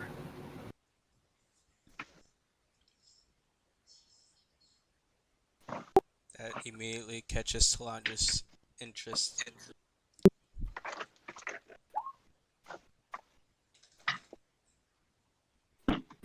Here's the handout. You guys begin to read. Birthed from darkness, a pillar of shadow, the black moon sent forth from its bowels the doom of the Ruar Tel Kasir. Legion they were, their darkness hid the sun. 4 raging gods, chaotic, demanded their hosts bleed the world dry, till 3 great champions came forward, heralds of life, justice, and peace. Not since the time of those who forged the world had such power been wielded. The 4 looked on unhindered and simply said in a tone of inevitability, "We come." Sunsinger, standing firm, called forth his magic. The legions went to the soul land, parted, and light washed and flooded the world beyond. Windlancer then bade his minions chant. Spells of binding, and a din rang out as dozens of star voices rose. And one voice rose above the rest. Stormcaller bellowed, and his magic gathered the power of Windlancer's minions, and he cast it at the approaching darkness. The shadows parted, and the 3's spell sped towards the servants of 4. Lightning tore the sky, and the spell struck them, and 1,000 bolts fell, boiling water and burning craters in the earth. The 3 cried in triumph, knowing their spell would fell the indomitable darkness. But the 4 are old, very old. They remembered when time was first born. They remembered when the old ones ruled and when the travelers came and cast them down. They remembered when magic was new. They are old and they hold many secrets. And though the 3 spell was strong, it, like the stars, were mortal. And so it failed. It failed to bind the 4, but it enraged them. Not in aeons had mortals caused them pain, and the 3 spell was painful. And so they shed the bindings of the 3 spell, and then roared and struck with fury. A rumble was heard as light split the sky. The blade of ruin fell like the sun. But before they were destroyed, the 4 halted, poised. They held back the right arm of Brahma and sent their hosts forward. The stars trembled and called out to the 3. They smiled upon their faithful and spoke to them words. The stars carved those words into stone. The 3 knew what must be done. Stormcaller, Sunsinger, and Windlancer grimaced and hurled down their mortal possessions, their last bold act. The 4 then bent their fury upon the stars as they strained to hold back the light, an act of destruction to spite the 1. Stormcaller, Sunsinger, and Windlancer then flew forward, and throwing aside their fear, they drank and devoured the darkness. So taken was the 4 that their resolve faltered, and the right arm of law struck the world, and it was no more. And then the tears fell upon the world, washing clean all they met. Shadows cried out as the light smashed and drowned them. Many stars wondered why the light followed or swallowed them, but then they died and knew nothing. And finally, when the light reached the mountains, they stopped. Appeased, they retreated back to the sun, and they left a wake of death. The stars retreated, and the Ruar Tercasiro mourned the three, who suffered a fate worse than finality.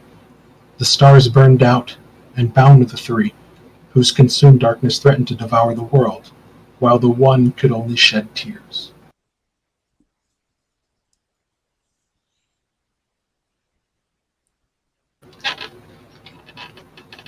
A much different, much more detailed sort of message was left upon this tablet. Though the translation of it, still you think it wasn't the full and proper, it gave you a good idea of the war that happened a long time ago, between shadow and light, and a light piercing the sky, destroying the shadow, but not before the shadows nearly drowned the world.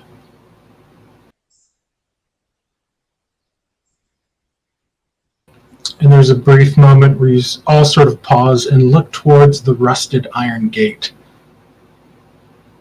down along the south side of the chamber.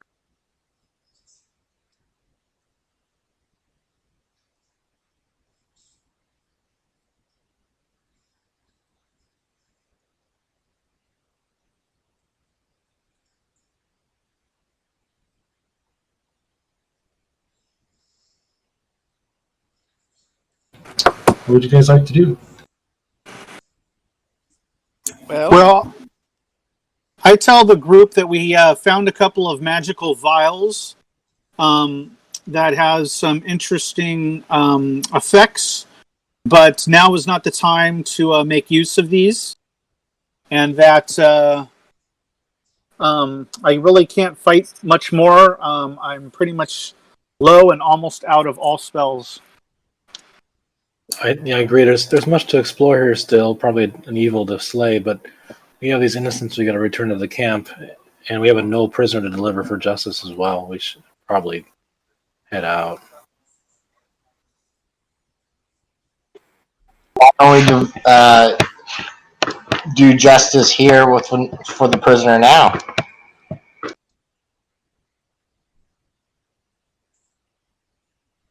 I felt that would be good if we give it over to the people that he's hurt.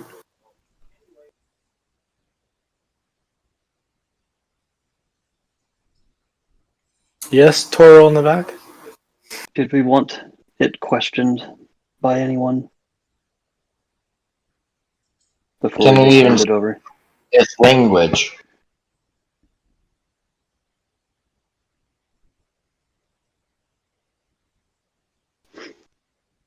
Well, we have 4 people raising their hands to vote to move forward through this door. Anybody else want to throw in a vote?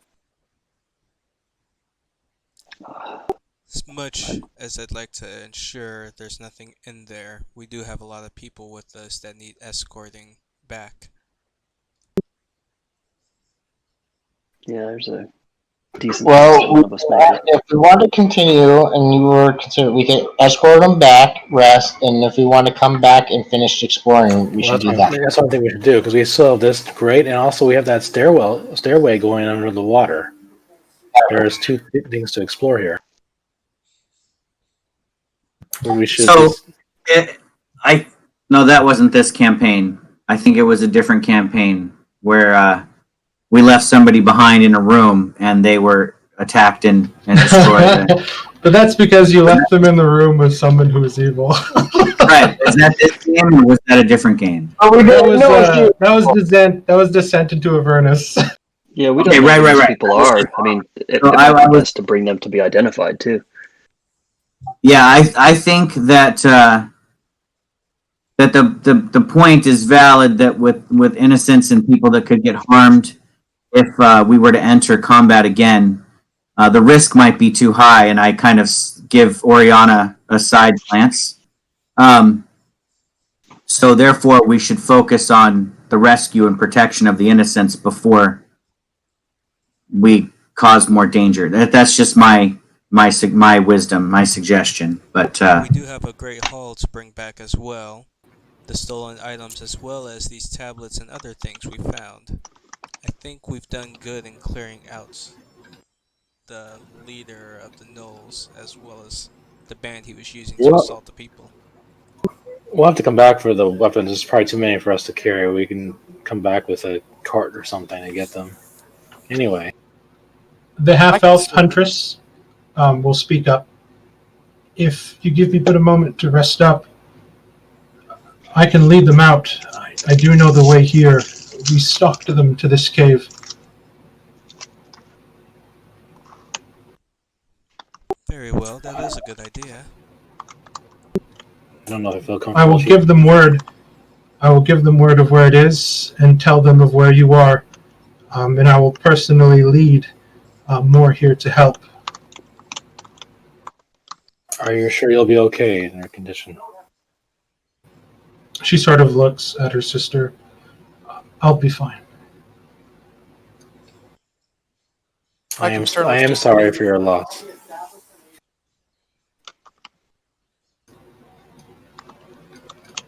She just kind of looks down at her shoes.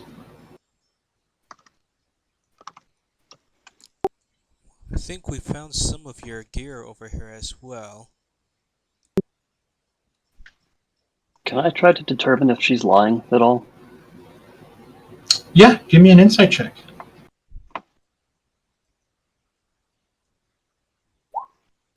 Nope. You think she's being very forthright.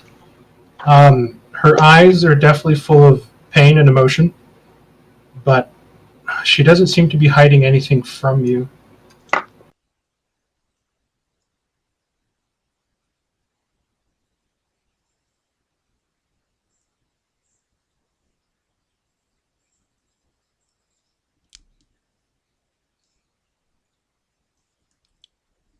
So I'm guessing then we're resting and giving her a chance to recoup and arm herself.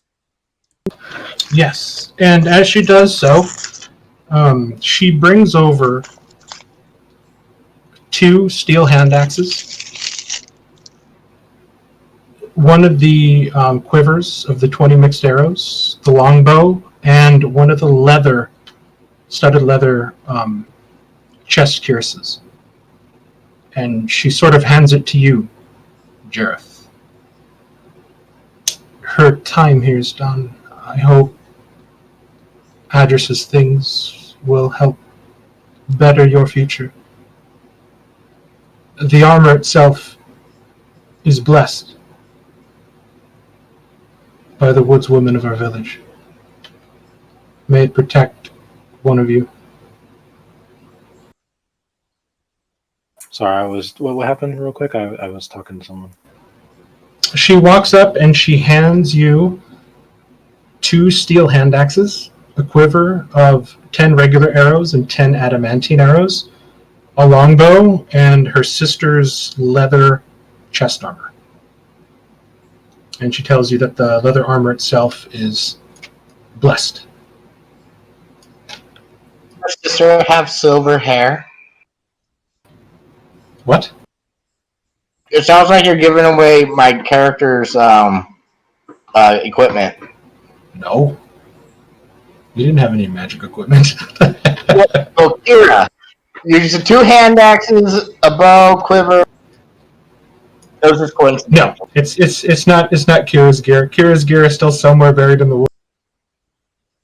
Anyone use bow that wants the adamantine arrows? That's pretty nice. I thank her, by the way, for the generosity of it, especially considering that we're sisters. So she like gives nice you studded leather armor. she gives you studded leather armor and tells you that it's blessed. A quick check from Balthazar shows that it is +1 studded leather armor.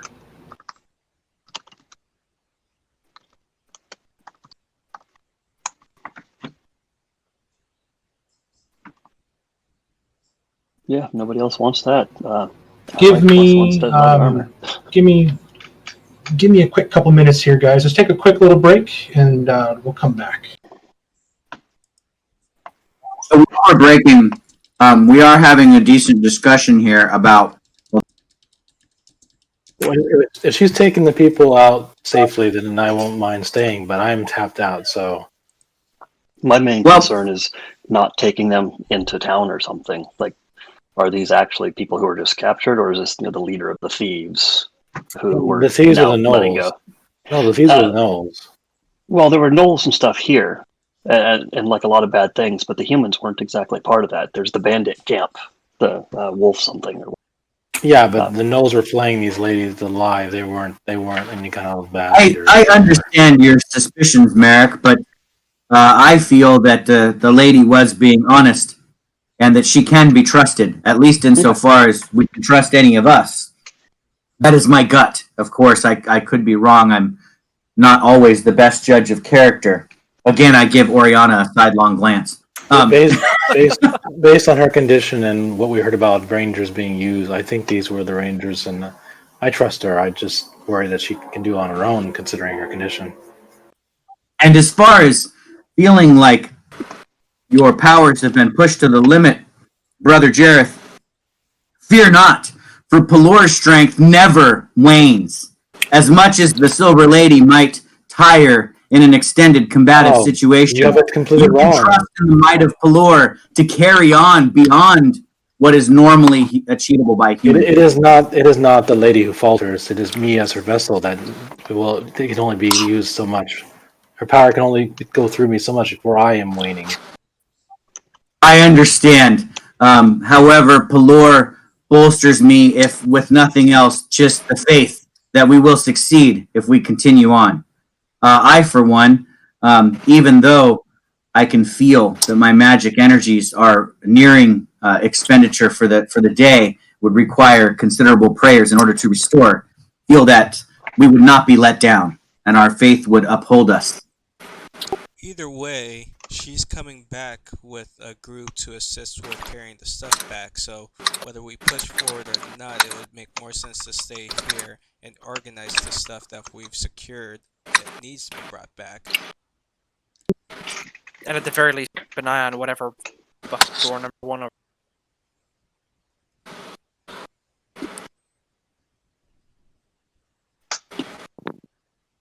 Yeah, I almost want to push Toril into the water. That melted my lady. Oh, no, I'm sorry if you took that as an offense. I meant no offense, of course. Perhaps it is just because your religion is not recognized in the part of the world from which I come. So the light of the Silver Lady has not spread as far as the light of Pelor, perhaps. But it is just my ignorance, and I mean no offense, of course. Your faith I admire in its strength and purity, as you have displayed with the might of your battle prowess. And I actually bow very deeply to Jareth, because you have proven yourself a very mighty combatant, and I, for one, would not want to go into combat with you. I will bow and salute you as well, for that was actually a nice compliment. I am actually doing this on purpose, saying things that are slightly offensive every once in a while, because I'm trying to imitate being foreign. So everything I say, try to imagine as like an Indian trying to speak English and saying something a little bit wrong.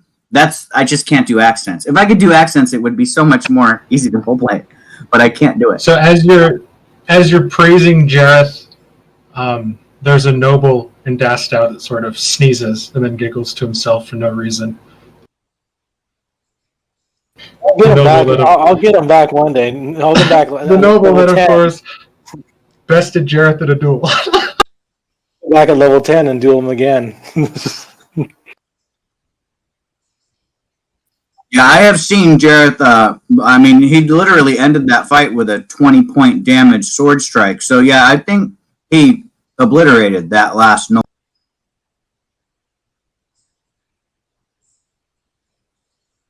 So are you going to take a short rest in it? Well, I think we have short rested when I did my heals and we spent hit dice. So anything that recharges with a short rest while we were investigating the room, I think that's what we did. At least, Mark, that's my assumption, that we were short resting while we were searching the bodies and identifying items. So you guys were kind of doing some exertion, searching the bodies, and now you sort of sat down and sort of taken a breather, drank some water, ate some rations, while you're speaking with the girl who you now know as Glacea. And she is sort of letting you know that she can go back and bring these people, and she can bring back a retinue of maybe some of the town watch from the lumber camp to be able to come take the things back, assist you if you guys need it. I'll actually tell Glycia, since she was actually wrong by these gnolls, I tell her that there is a gnoll tied up on the way out of here. We tied him up to bring him to justice in a fair way instead of killing him while he slipped. I leave him to you if you wish to dispense justice upon him.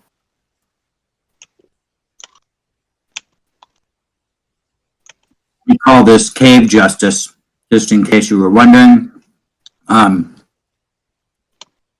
said, if we want to make sure that this warren of darkness and evil is clear, I'm okay with continuing. For a short while, anyway. I have 2 spells left. Yeah, it's for, warrior level, I have no spell slots left. I have 1 second level spell slot left, and I got my Channel Divinity back. I'll divinity back, yeah, I think I have that. Oh yes, Lily, come over here, please. There's some damage on your armor. I can repair that for you. I've got 1 third level spell slot and 3 sorcery. Well, Otherwise, I am tapped. how long will it take you to repair this armor? It's chainmail, so I don't know how long it'll take for that chainmail to be fixed. Just a minute. As you see, Talon just places his hands over and just magically starts mending them. Oh, mending. Talandris is our anti-mark lowering our armor class character. I don't wear armor for that reason. I can make weapons as well. Okay, so I lost my post-it note and had to recalculate everything again. For completing the gnoll portion, you guys each get 2,919 XP. Please add on to that 250 more XP from the previous session of the investigation and making your way to the gnoll camp. You're going to put that in chat for us, Mark?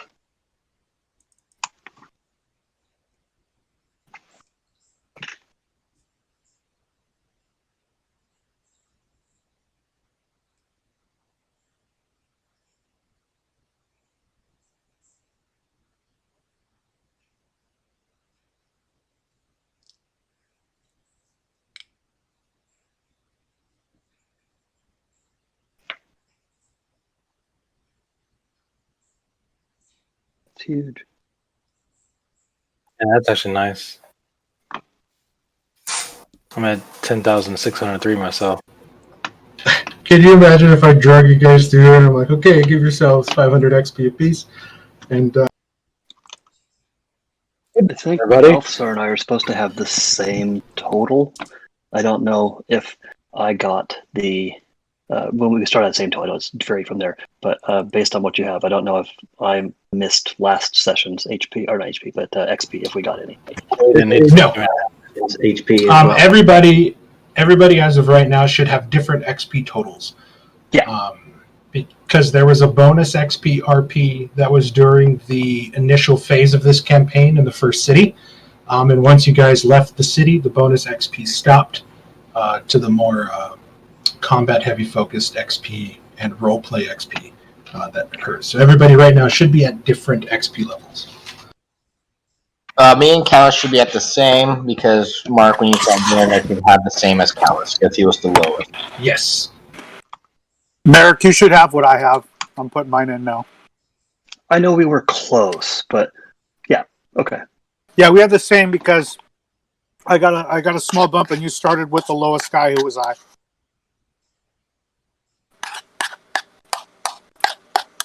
But okay, while we are still discussing, do we wish to check out the bloody chamber, or do we want to see if dive down into the water? I'm going to go check out the metal grate. Not open it. I just want to see if it's sturdy. Okay. But it was easy enough for Jareth as he was sort of standing over the water and shining his light while he was looking at the gate to sort of look down. And the water here is very clean. It almost looks like one of those what are those pools in Mexico? Hot tubs. Not a Sonora. It's It's sort of like an underground pool, and the water is ridiculously clear, and you can look all the way down to the bottom. There's even like a second layer of like hydrogen-rich heavy water that's poisonous on the bottom. I can't remember the name.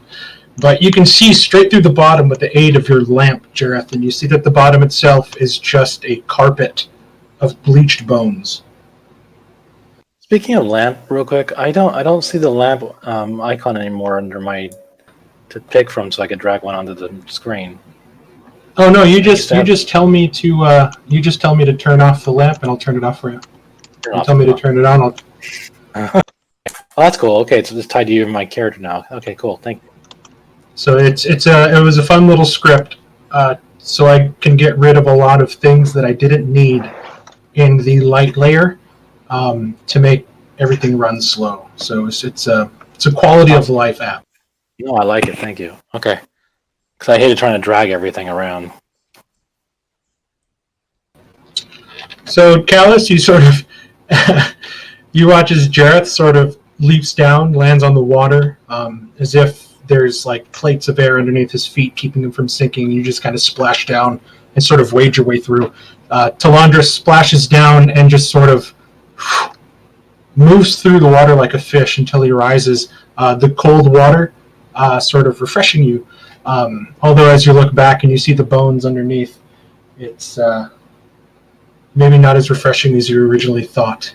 But as you walk up to this, it's a very makeshift metallic grate, Callus. There is no quality engineering to this whatsoever. If it was covered in duct tape, we could say that Bubba Joe made it. Yeah, it looks like they used like old pieces of like metallic like wiring that they shaved off of and peeled off of like metallic sheets to kind of wrap around old sword blades. You sort of touch it and you see that some areas have been welded together using a high heat source. But as you kind of pull on it, it is pretty sturdy. There's a large sort of bar that locks the center to keep it from moving. But you can definitely take the bar off and look inside. But as you look through the grate, you see that it immediately slopes downward into pitch blackness. So I'm not going to unlock it. And I remember Talandra just said that he's good at like making weapons, so he might know something about metallurgy. I can come take a look.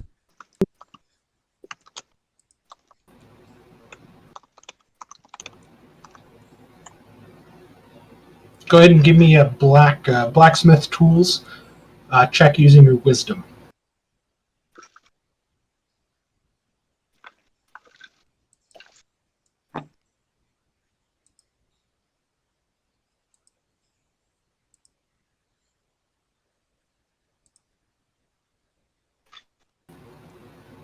You begin to look over everything. You take out some files, and you sort of take some scrapings. You can get past the rest, and you see that they literally just used a bunch of refurbished broken weapons and armor pieces to string together a somewhat sturdy barrier. It seems like they knew somehow that there was something down there that they didn't want to deal with, and so they just closed it off. Could I inspect the ground? I assume it's kind of muddy. I'm looking for footprints or anything that would tell me about what's inside. Okay. Go ahead and give me a perception check. I'll say with advantage.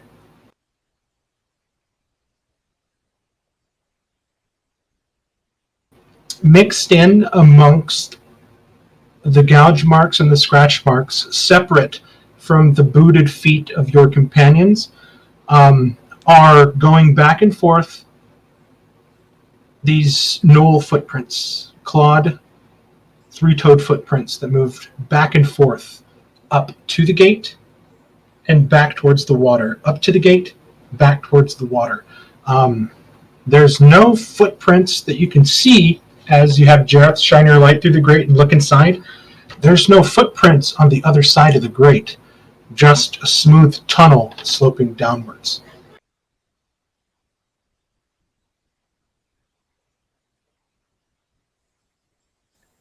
Does it look like there should be footprints? Like, is it mud or is it solid?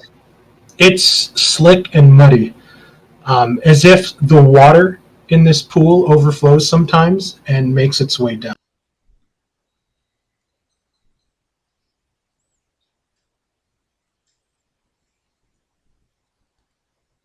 I'm beginning to think that whatever's in here was not something they controlled or aided them, but something they wanted to keep at bay while they were working here. I'm going to bang on the grate. Okay, you boom, boom, boom, Ding, ding. and it echoes. It echoes inside this chamber, and you can hear it sort of echo and die down as it goes down the tunnel. You sort of pause and wait. Nothing happens. I'm going to go and collect this dead Knoll corpse, and I'm going to lay it in front of the grate. Okay. You drag it open, and so do you open the grate? No, I just lay it in front. Okay, you lay it in front, and it just hangs out. You wait 5 minutes. Nothing happens. Maybe we should open it and leave that fresh body there and see if it then attracts something. We should leave Merrick here to observe. I heard he's good at I only like to watch sometimes. I volunteer, Merrick. So, in thinking that was probably going to happen, I've written up there that I was debating casting Minor Illusion behind the grate to make it seem as a poor stranded humanoid is sitting there waiting.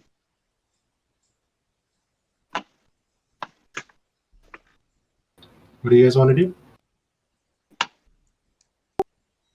We see a poor defenseless humanoid behind the grate. It depends. Oh, yep. You see that there's a poor defenseless humanoid sort of on the other side of the slope looking up at you guys.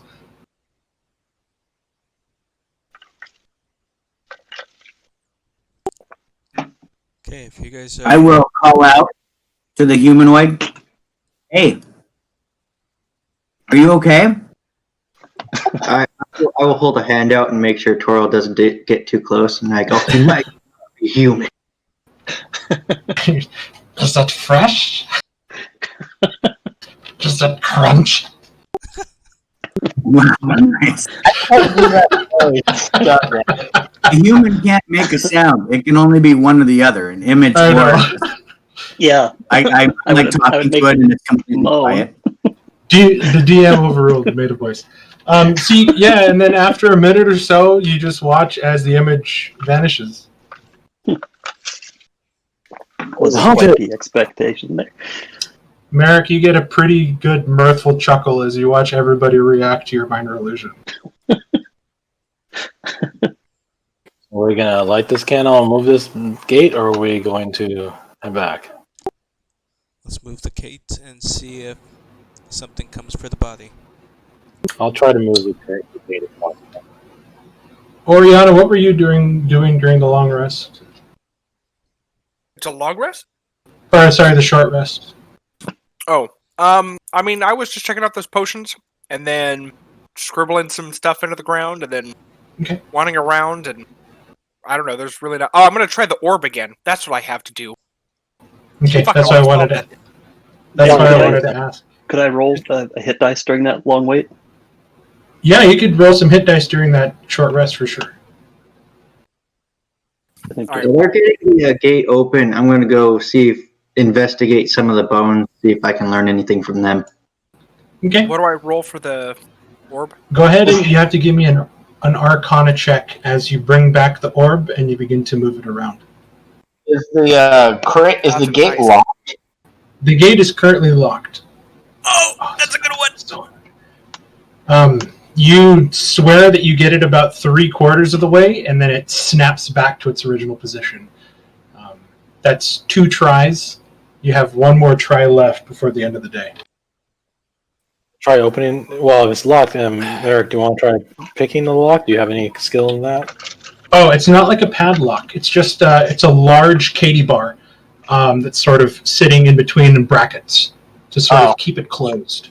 So you guys lift it up, and it is pretty hefty. And you sort of lift the grate up and use the bar to sort of prop it up. And you see before you a yawning black hole that just goes down like a slide into darkness. Callus, you go into the water and kind of wade in a little bit until you start to hear the crunching of bones or feel it underneath your feet. You reach down and you pick up like a handful, just a variety of animal bones, humanoid bones, halfling, gnome, dwarves. They all have sort of knife marks on them. They have chewing marks, gouges left from bone, from teeth and fangs. A lot of the bones have been sort of snapped and broken in half for the marrow. It looks like the people that they brought here and were eating, this is just kind of where they were throwing their stuff when they were done. I'm basically looking to see if there's any teeth marks that would be like from a large or bigger creature, that something that would require a gate that big. You notice that all the teeth marks, like you're sort of measuring it out with your fingers, are about the same size as the rather large jaws of these hyena-like gnolls. Mark, is there with the new slab that we got, and with them reading it aloud, is there any clues that I could probably maybe kind of remember pick up that might determine what's down this hole? I don't know. Read through the handouts I gave you and see if you can find any clues.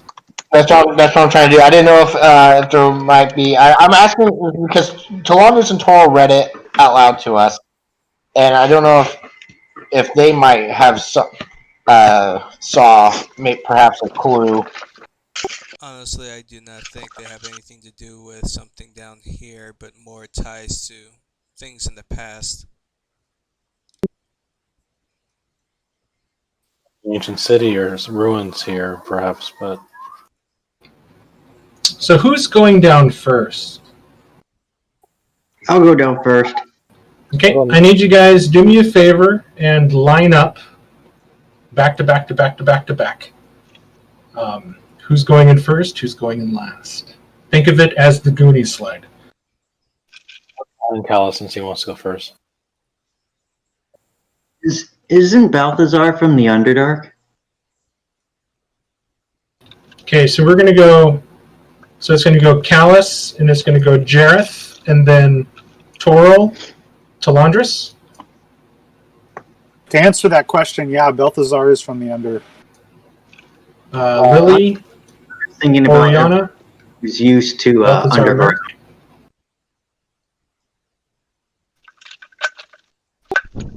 If we have any rope or anything, depending on how far down this slides down, we should probably try and secure that.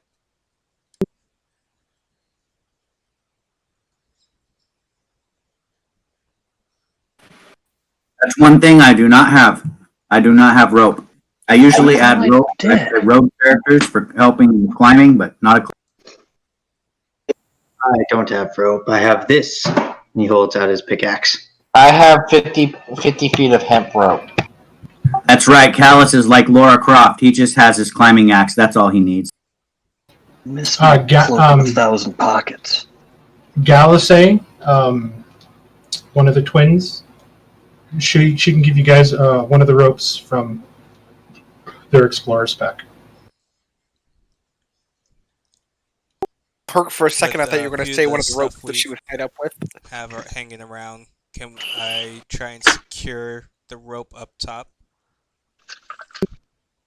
Yeah, I'll say you tie the rope end to end, giving you about 100 feet of rope. Do you secure it on like the grate, or do you secure it like try to like find a way to secure it into the stone, like have Callus make like an incision with his pickaxe to sort of tie it around? What do you guys? The grate is probably the best option.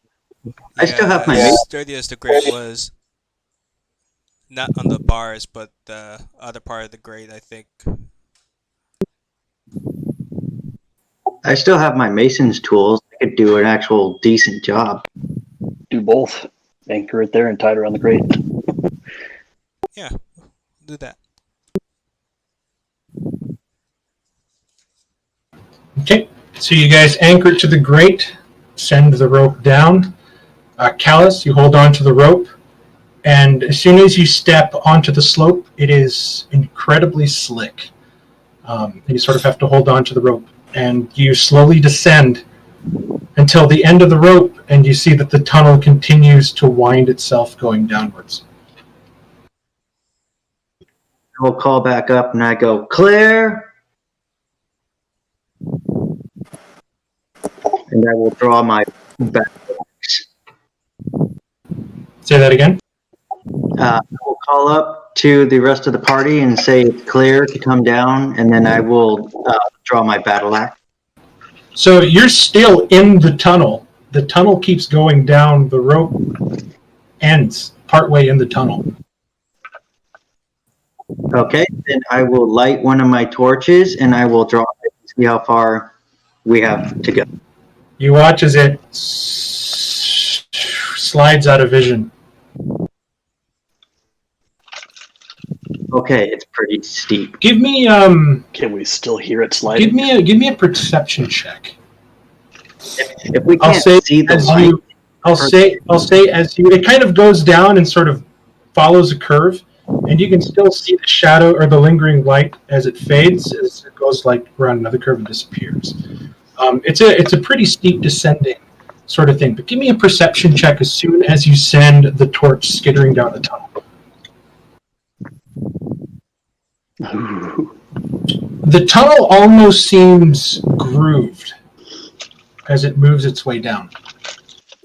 You're thinking at one point there could have been stairs there.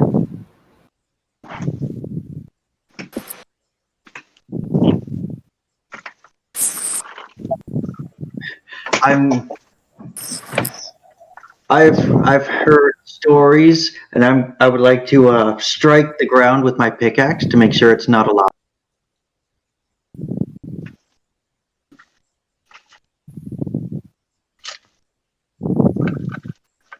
You strike the pickaxe at one of the grooved sections, and you hit stone. So you are thinking that at one point, this descending tunnel was a staircase, but through water erosion and perhaps whatever the gnolls were doing, they've been just worn down into this sort of slide-like tunnel.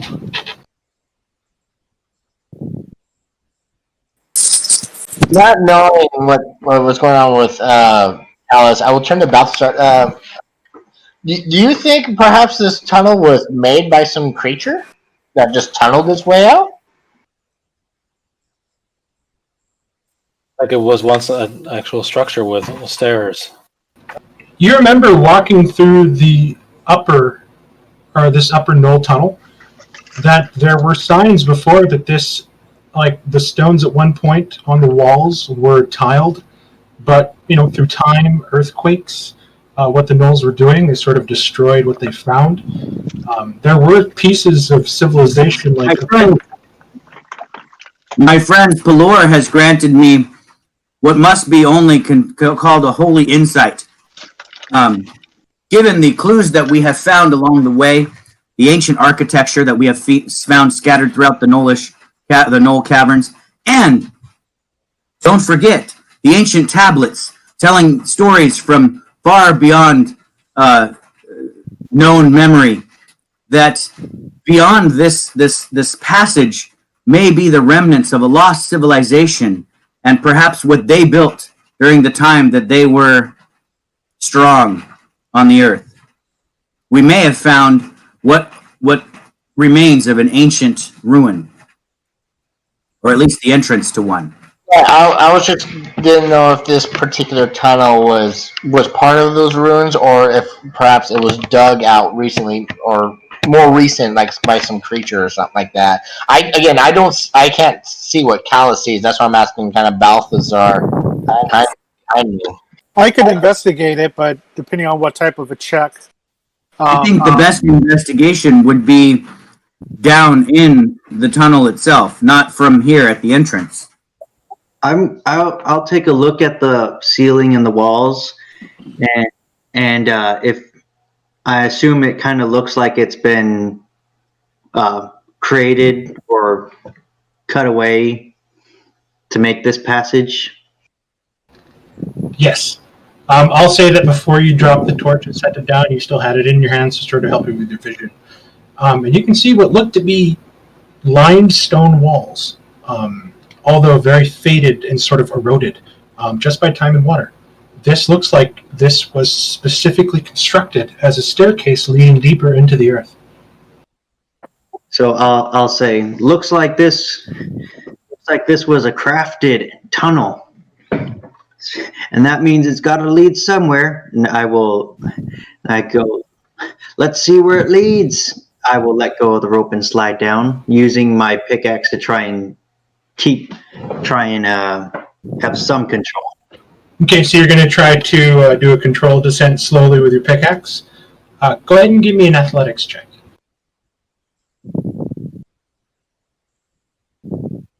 Perfect. You killed it with the pickaxe. You sort of dig it in and you sort of hold it down like a rudder, and you just begin to slide at a very steady pace. And you descend and descend, probably another 100 feet through a winding tunnel until it slopes out in the bottom. As your vision adjusts to the darkness underneath, is my torch there? You see your torch on the ground, but it is gone out. You find yourself among a horrific sight. A massive pile of bodies in various states of decay litter the floor at the end of this slide. The entangled limbs like mangrove roots, snaking in and out of this pile. The ground here at the bottom is especially wet and muddy. As you stand, you find it to be slippery and difficult to walk. Beyond the staircase, or beyond the bodies, at a bend, you see what looks to be a tall, sculptured, black marbled archway. Jareth, is that your cue, or are you sliding down? Mark, I put it in the chat there. I followed right behind him, and I want to use the rope for as long as it is dangling, and then once the rope ends, I'll just try to like surfboard it, Legolas style, down the rest of the way. Okay, so you're not going to try to hold on to the sides to slow your descent. You're just going to slide down. Yeah. Okay. Give me like on ice skates, kind of. Okay. Give me an acrobatics check as you sort of whiz down the slippery tunnel, and as you come out onto the bottom, there's a brief flash where you look at Callus on the other side of where you look at him from the other side of this pile of bodies that you're now surfing towards. So give me an acrobatics check. Add your +4.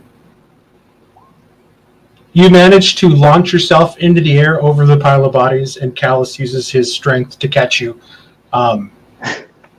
And you manage to stay on your feet. So in order, why don't each of you... So we'll go Jareth, how are you descending? Any quick question, does the water walking ring help all with the watery nature of the area or not? I'm just curious. I'll say no, because you're still going to be sliding down this at the moment.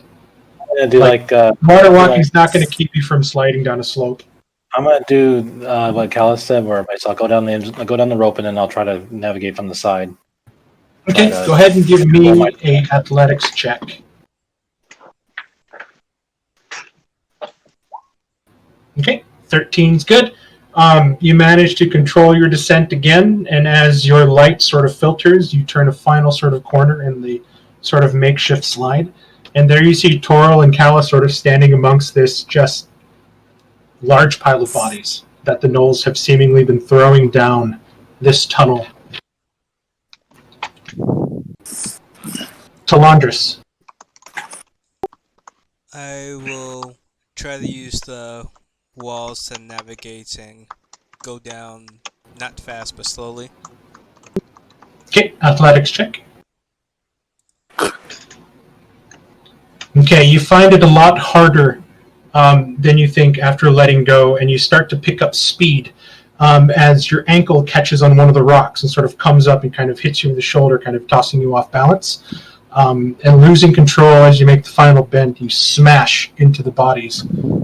You will take 1 point of bludgeoning, 4 points of piercing as bones sort of jab into your open fleshed areas, and 3 points of slashing from cuts. All that afterwards.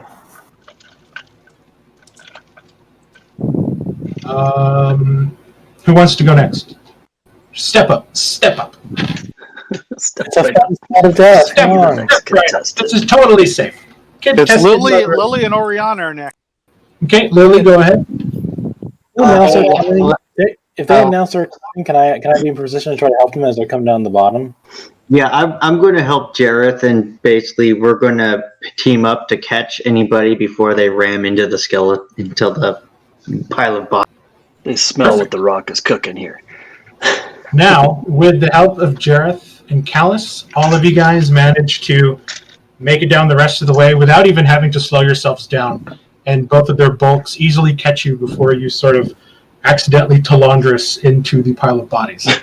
So we don't want to do athletics check. You don't need to do it at all, since two of the strongest people in the party are kind of catching everybody.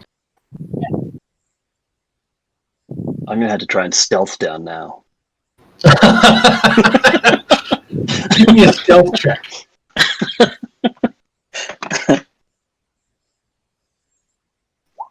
No. Okay, they definitely hear you coming. Otherwise, you would have had to try to give me an acrobatics check at the bottom because they didn't see you. Like a shadow. Now I'm going to move you guys to another map. You guys will find yourself at the top right corner. You'll see underneath your tokens is what looks to be just a grisly pile of bodies.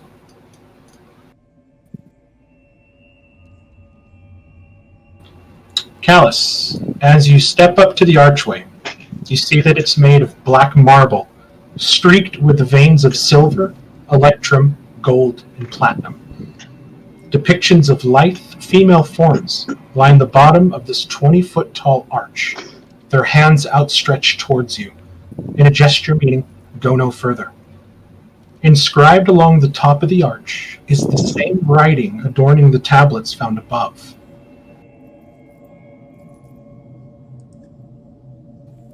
I can't read that.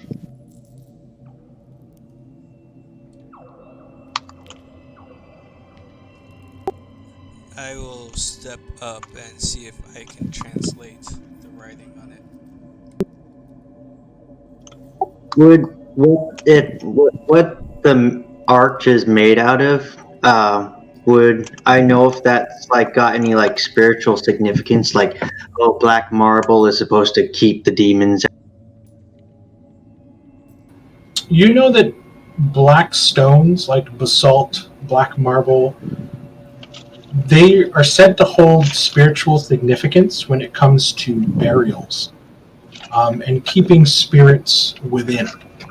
You definitely feel a sense of dread as you look through the shadows of the portal beyond. The archway itself almost seems to shimmer with a slight gossamer light, like there is a thin silk sheet kind of flowing in between. Using what you've learned with the aid of Toral Talandris, you step up and you try to decipher it as best as you can, and this is what you read. By shadow and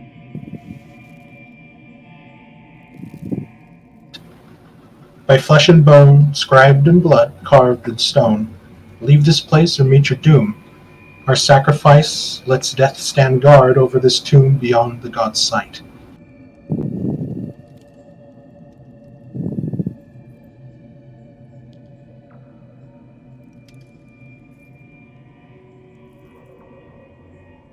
Well, that sounds ominous. Yeah, that's not a here hold my beer sign. What are your guys' passive perception? Shitty. 12. Well, the two people who walked up to the. 14. Okay, so you guys are going to need to give me perception checks, but Callus just left. So.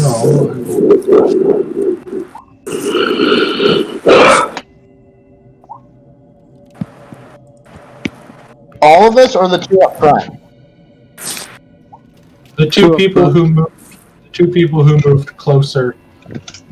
So Callus and Talandris need to get perception checks. Oh, okay. Yes. So Talandris, both you and Callus just sort of see the carvings of the female figures at the base of the arch. And you do see some extra sort of details that go about that lead into the writing that crests the middle of the archway. The seeming warning to stay out. You're imagining now that perhaps the gnolls did make their way down here before, ran into something and hoped that maybe a tribute in blood would keep it here.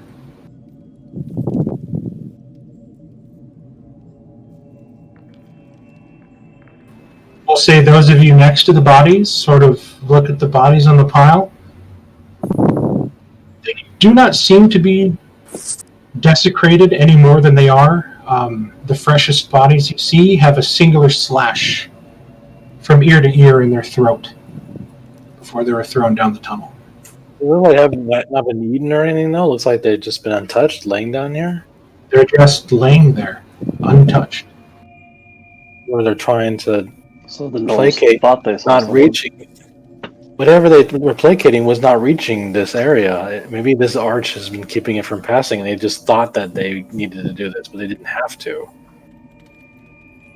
Mark, while they're at the gate, can I investigate like these bodies and see if there's anything buried amongst them of note? Just to save time, since your passive investigation is pretty good, you'll go through the freshest of the pockets and kind of go through and kind of dig through some of the bones. You can imagine that whatever they had that was of value was taken before they were thrown down. Mark, how many figures are on the archway, did you say? There seems to be 2 female figures on each side. Okay. And they're in the carving. It's like a relief. Their arms aren't literally outside of the column, but it looks like in front of their chest is a hand, palm up, in the same motion you would tell somebody to stop. Right, I just didn't know how many women there were. I think 4 total. They don't look like the Ranger twins. They bear more resemblance in some ways to Talandris than they would a half-elf. Okay, I just didn't want us to release the evil demons. No, they were kind, pure-hearted maidens. Is there any religion? Do I get any recognize them like any religious? Like, are they representing any gods or anything like that? What's your passive perception? 11. Give me a perception check as you move up closer for the first time. Perfect. As you begin to follow the figures of the women, you begin to follow the carvings in the arch that go further. There seems to be relief carvings of what look to be vines, ivy, and flowers. But you find, hidden amongst the 3 symbols, or the archway are 3 symbols. What did the symbols look like? You find a symbol of a hand, a skull in a circle, and a skull in a triangle.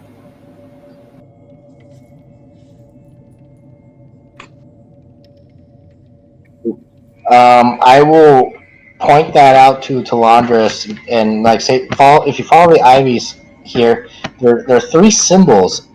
There's a hand, a skull in a circle, and a skull in a triangle. A hand in a circle.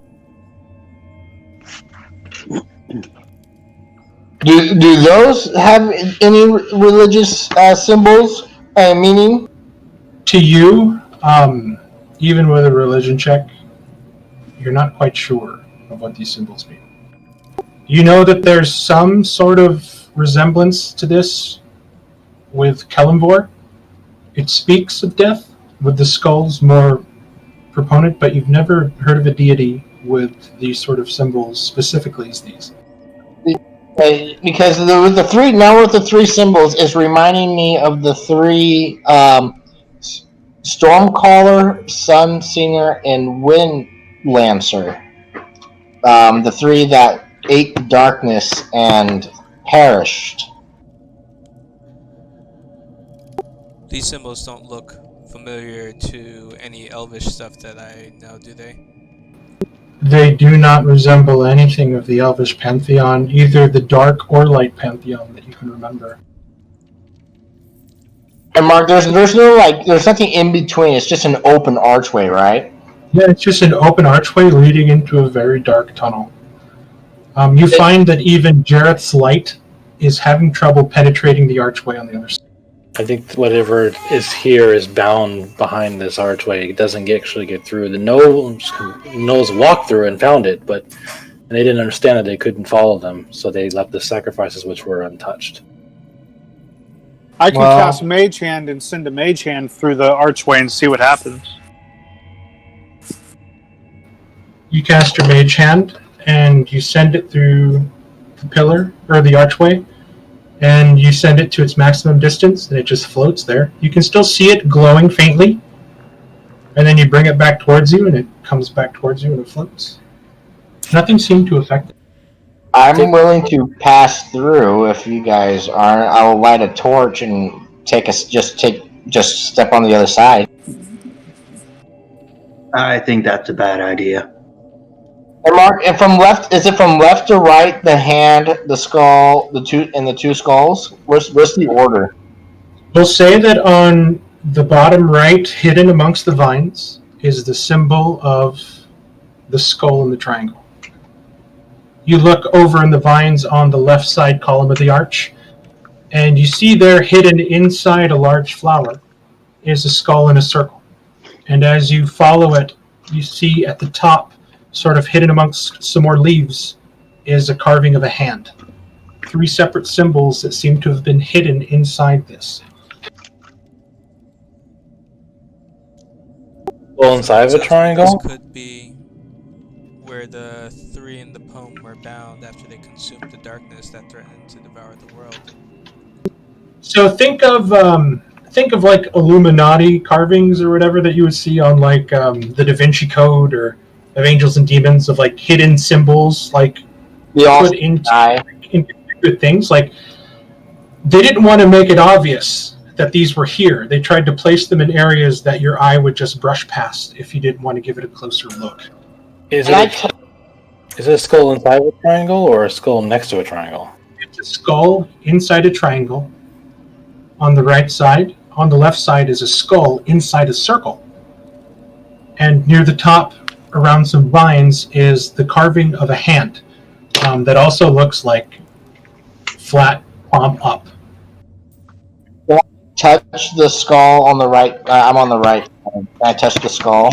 You touch the skull, and the marble is smooth and cold. How high is this archway? The archway is 20 feet tall. So the top symbol can't even be reached by someone? Taller than your average human. I'm. You know what?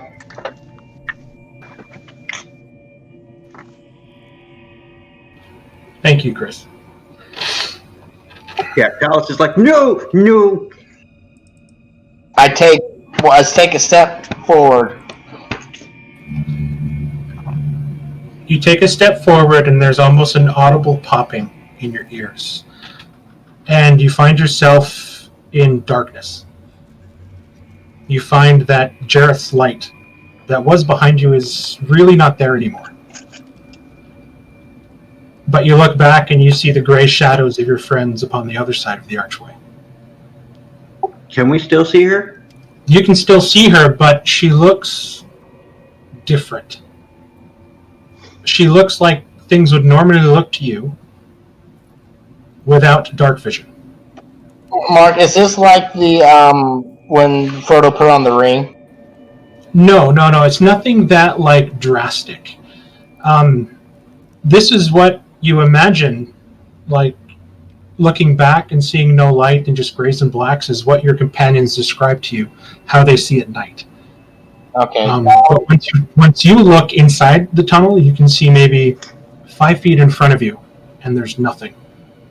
I'm right there. I'm gonna click my finger, see if I can hear hear, because my ears pop. So You snap your fingers, and there's a dull snap. No echo. can I light a torch? I reach into my pack and pull out a torch, and I try to light it. You light the torch, and like a flame robbed of oxygen, it's barely lighting. You get vision.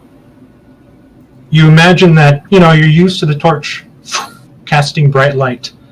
The torch is only giving you but it's illuminating what's out in front of you. You look down and you see that there are roots that have sort of broken through the ground. Here it's very muddy, and you're sort of slowly, as you stand slowly, your feet sort of slide underneath you. And as you sort of shine your light further in, there's a sudden moment where your heart is kind of gripped by unseen dread. The temperature inside your body plummets. This is definitely no natural phenomenon. Right. Your body feels hollow. It feels weak, as if your will to live is being robbed of you. I want to run in and try and drag her out. I was about to step back out. Yeah, I agree with that. Can you let me finish my description? Let me finish the description, because you guys don't know what's happening. She's just sort of on the other side. I'm just looking around, and I'm just trying to get a sense of what's going on. So go ahead and finish, Mark. A sound like hundreds of whispers begin to assault your ears, while prominent among the whispers inside your mind, you hear a very hollow female voice, almost devoid of any emotion. You are in a place you should not be. We protect that which should be bound. Your way is shut. Leave this place, mortal, and speak of it no more. Leave, or sleep here eternally.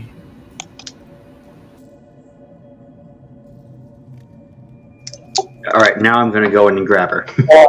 Are you done, Mark? Yes, and the whispers just continue. Oh yeah, I was gonna turn around and step back through. Before you can, Calluses will just grab you around the neck and strong arm you out. As soon as Callus's arm grips you and pushes you back, there is that strange sensation of being out in the cold in winter and suddenly holding your hands over a warm fire. There's that sort of tingling shock, and you feel the warmth just crawling back into your limbs. And the light sort of assaults you as you bring your torch with you, and it flares to life. I'm pale. I'm kind of in shock a little bit, and I look at the group, and I'm like, up the tunnel. Let's go. Did you see something when you passed through? Back up the tunnel. Let's go.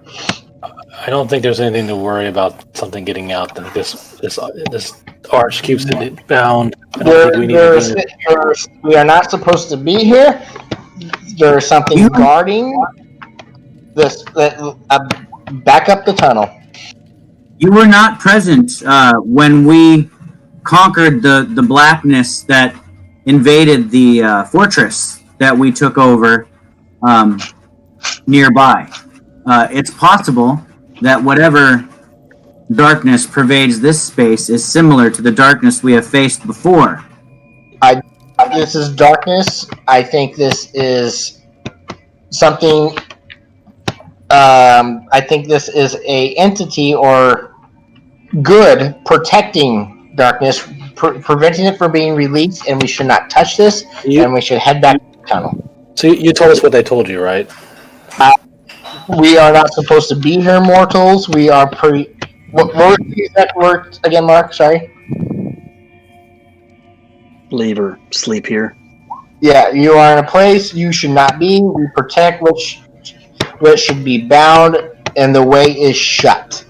Leave this place and no more of it. Perhaps it's one of those three that was bound, as that tablet above talked about. I look Sounds at like the darkness's grandmother keeping her locked in the cupboard.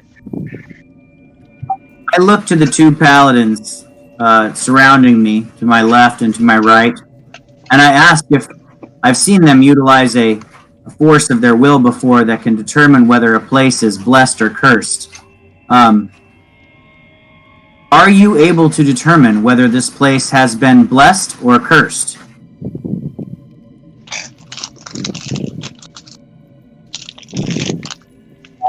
I can do divine sense real quick. Yeah, if you have the resources, great. If you don't, I don't know. I'm just saying that as a paladin, it's kind of your ability to be able to determine if something is sanctified or, stay the F out. That's your job. So, Look, my father is known to pissing off greater entities than him, and I don't want to be in that category. I don't want to follow in his footsteps. So I don't think we should touch this place, and I don't want to piss anything off more than it should. Jareth, as you close your eyes and sort of try to block out kind of Lily's ranting at the moment, as like you can see for the first time since you've met her that her emotions right now are beginning to kind of peak as there's a kind of anxiety and panic building inside of her. And you focus, calling upon the light of the lady. And as you open your eyes, you watch as the black marble pillar itself shines like golden light, consecrated, pure, holy. And as you focus on the middle of the archway, you see that there is something wrong.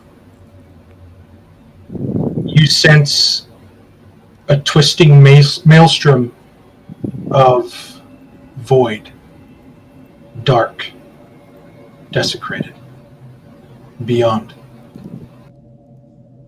The archway is intact, but what's past it is desecrated. Basically, is that what you're saying? Yes, something happened inside, you're not quite sure what. But the archway itself is intact. It is intact. Okay. And it gives you a very strong holy aura, a very powerful holy aura. While everything else around it has fallen apart, this black stone pillar has seemingly stood the test of time. I'll turn back to the party. I agree with Lily. This archway is consecrated. It is shining with a holy light. It is keeping at bay whatever it is beyond it. And what is beyond it is desecration to a level I've never seen before. I don't think we should pass beyond. It's doing its job. We do not need to be here. I turn to both Lily and Jareth, and I say I respect your intuition and your divine senses. Perhaps you are right. We should say a prayer, thanking whatever God you worship for keeping us safe, and perhaps we should leave this place and bury it such that no one will ever find it again. Maybe, if someone were to occupy these caverns that might have even more nefarious purposes than the Gnolls, and they were to discover this, they might unleash something upon the world that could not be stopped. Well, if you wish to, I think we should close the entrance up top. I'm saying we concentrate, and I think Balthazar, you have magic that can break rock and shatter stone and possibly Oh, cause. I could cave in this whole tunnel. Yeah. But my Do it at the top, not down here. Yeah, but my concern is the archway. I don't want to damage the archway in any way. If we do I that, agree. I'm saying go up to the grate and cause the cave in there. I mean, there was over 100-foot slide that we came down. So let's climb back out of here and cave this place in. That's my suggestion. I think that I trust your intuition and your senses that there's something deeply evil down here. And so I'm asking if the group agrees that we should, I'm not so sure. not dig deep like the dwarves and release the Balrog. We should bury the shit. we're not going to pull Lugozo. Jareth, how No. did you describe what you saw to us? To describe that the archway, though it appears black to us right now, when I saw it through the eyes of the Lady grants me, it shines as bright as a golden beacon. It is a deeply holy artifact, but beyond it is a void. It's desecration beyond what I have seen. So according to the tablet and the vibe I'm getting from everything, it sounds like the three who absorbed the darkness and sacrificed everything are probably entombed here. Now, if those One of gnolls them, came basically. through here and did something, is it not possible that they fucked up something and that's why? The arch is intact. No, the arch is intact. If it had been desecrated, it would show. The light would not show as bright as it is. It would be broken. The arch still works. Archway, though, right? What about The archway I is- think the gnolls came through here and touched the archway. They went through the archway and probably did something. But you can go through, and you can go through, but you will be suffering whatever's on the other side. But it's not whatever's on the other side. Based on what she describes, is not coming onto this side. The barrier is intact. For the moment, I'm Nothing just damages merely his art. suggesting if they went through and messed with something that's on the other side, that pressure could just build up and eventually break the cap that's holding it at bay, because something might have been messed up in there. I don't think those gnolls survived long enough based on what they're saying in what Lily described. I don't think those gnolls could have done anything besides die on the other side.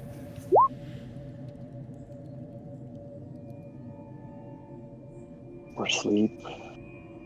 Eternally. I agree. I think that anything that might release the evil that both of you sensed within would have to be completely naive and unaware of what danger they are causing. And when I stepped through, the voice was warning me not to go in, or else I would be there. Which I look back at the archway. The archway itself spoke to me, warning me not to go in, and we should leave. I make a mental note that I may return here when Pelor has granted me demigod status, and I'm like level 20. Then that's when I'll come back down here, Mark. Just so you know. Keep this adventure going. Oh, this will be long gone by the time we get to that point in the story. Mark, when I was, you said I was feeling dread. Was that more like of a necrotic, like undead feeling, or what kind of feeling? It's more of like your basic human instincts telling you that something is wrong. It doesn't matter how brave or how strong you are.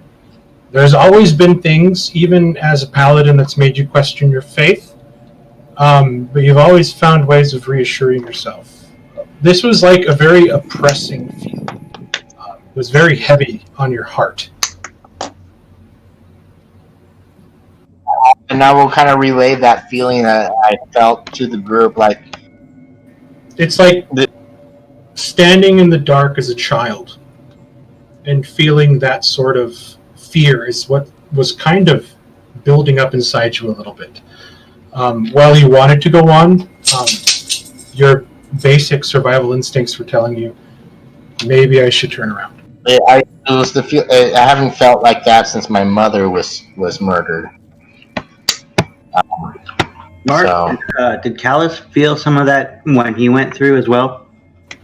No, she was close enough to the portal to where you were able to grab her and pull her back. You didn't feel any of that. Yeah, he felt that without having to go through the other side.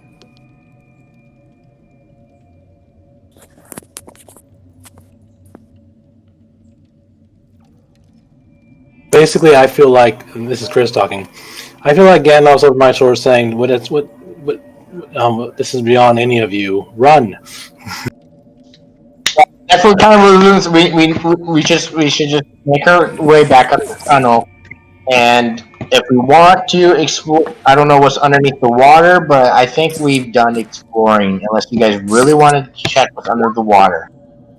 Do a mage hand sweep on the way out.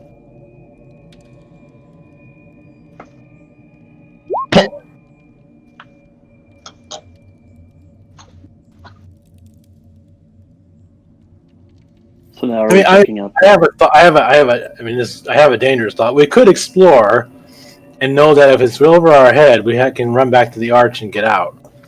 We have to mark a path to the arch. Yeah, exactly. But if we mark a path to it, we lead whatever is in there to that path potentially. I think we should just go. They warned me that the way is shut. So let's Mark, you wrote a great warning. I agree. The party consensus seems to be we're not ready to mess with whatever's down here. I agree. Callus, got any idea how we can get back up this tunnel? Callus said that, but we're asking you because you're the dwarf. How do you climb out of a tunnel? It'll be long and arduous, but you guys can slowly make your way back up towards the rope. I'd like to basically try and maybe re-dig out some of these stairs so that we can actually use them as steps again. Well, you're re-digging out about 100 feet of stairs. You alone with your pickaxe. So it's going to take you a lot longer to try to do that than actually just trying to struggle your way up. The rest of us could get a full rest then. Sleeping next to the arch. I mean, if you guys really want more, we could full rest down here and then go past the arch. I think it's safe. I don't feel comfortable resting down here into the arch. I would feel comfortable back up, and I will climb my way up alone if that takes. Just let me know what you guys want to do. Sounds like we're climbing back up.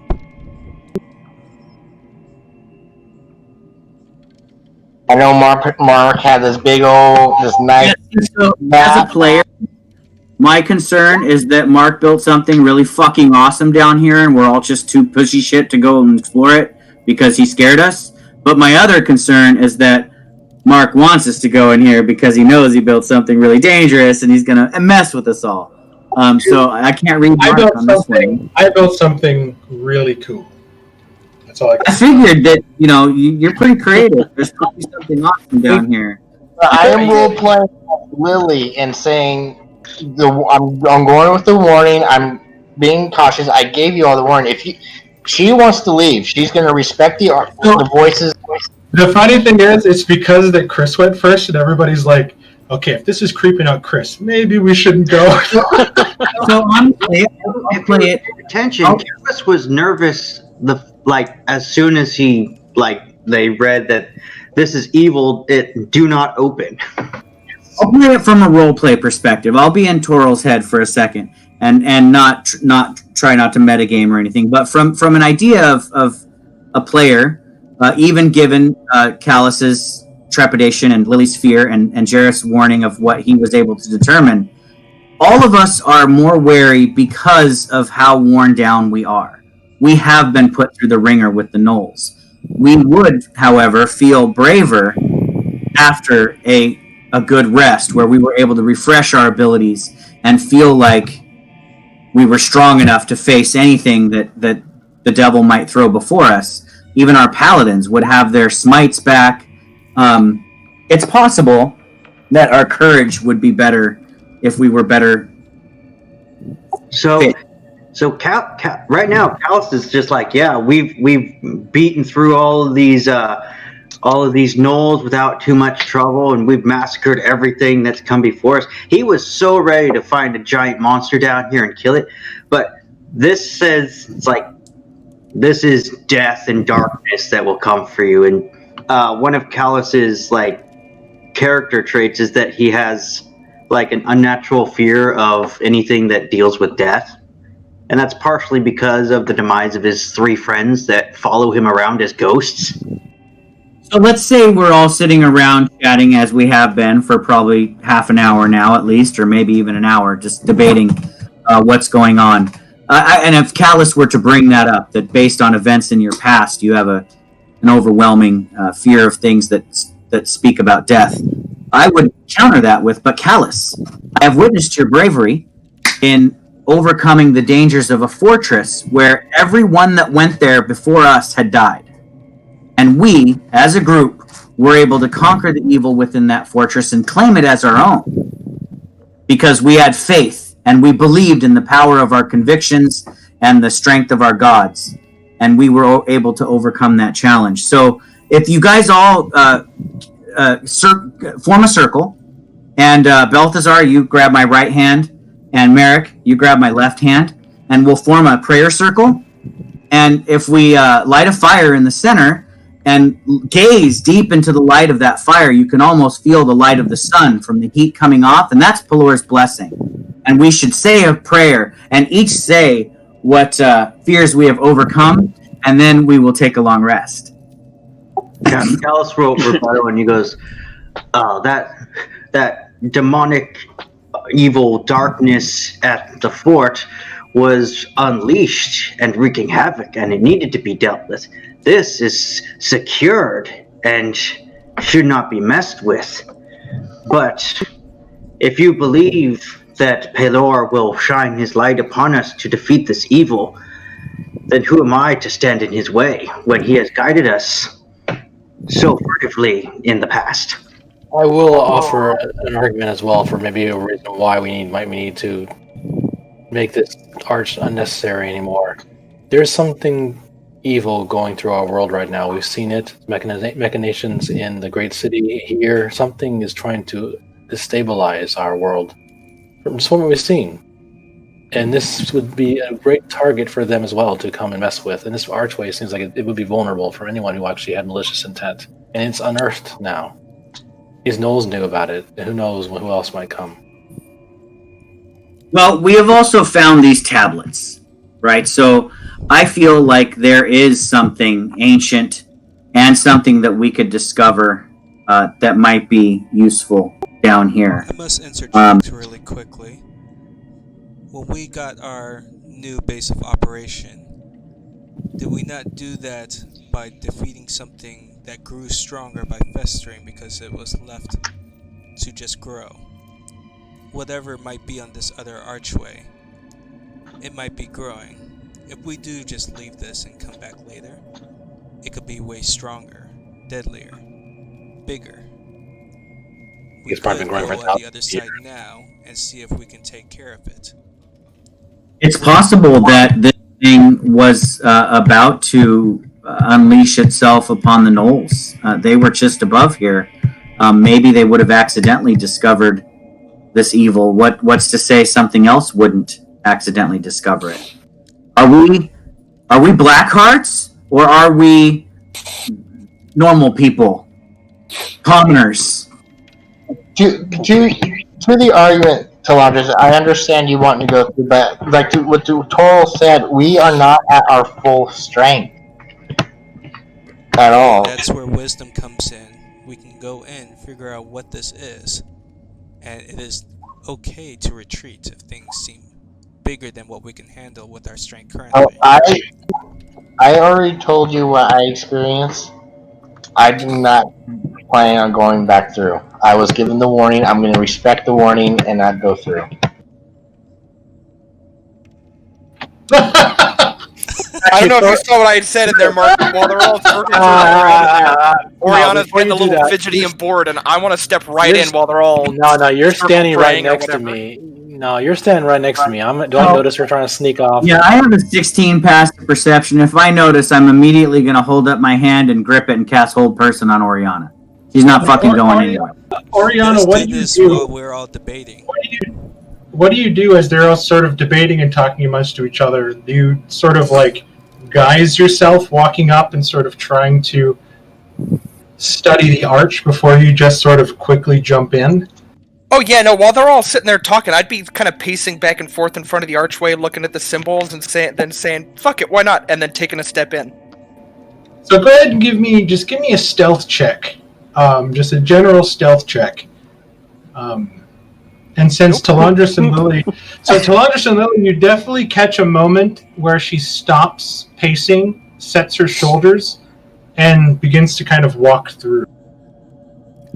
I do not stop her. What? That's out of character. You would totally step in front of her. And Oriana, you step through. Love of the lady. Yeah, I voice. You know, actually, I'm gonna mimic exactly what Jareth said. For the love of the lady. Sorry, Allure. But whatever. The point is, that's insanity. Okay, the thing is, okay. Lily, yeah, we see her walk in. That doesn't mean that we have the chance to stop her. I wasn't adjacent to her. I mean, I could try to stop her with magic if I can still see her, but... Oriana, there's the definite moment where you step through the arch and you feel like you're back inside the castle. Oh, this is what I was hoping for. The air is still and dark as the whispers begin to assault your ears as the voice speaks up, reiterating the warning that it spoke to Lily before, and you remember, as she told you, it speaks the same word for word. But this... Okay. Then I will speak out openly. Is there anything else you can offer besides a grim warning? Oh, don't tempt them. Sleep and death to those that trespass here.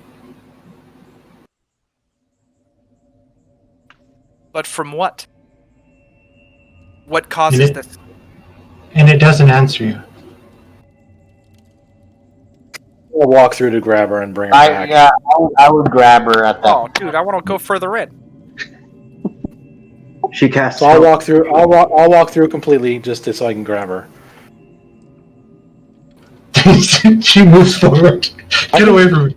No, I grab her. So she's listening, talking. I'm gonna walk through to try to grapple her and pull her through. All right, so Mark, Yes. question for you. As you immediately step through, you watch as your lamplight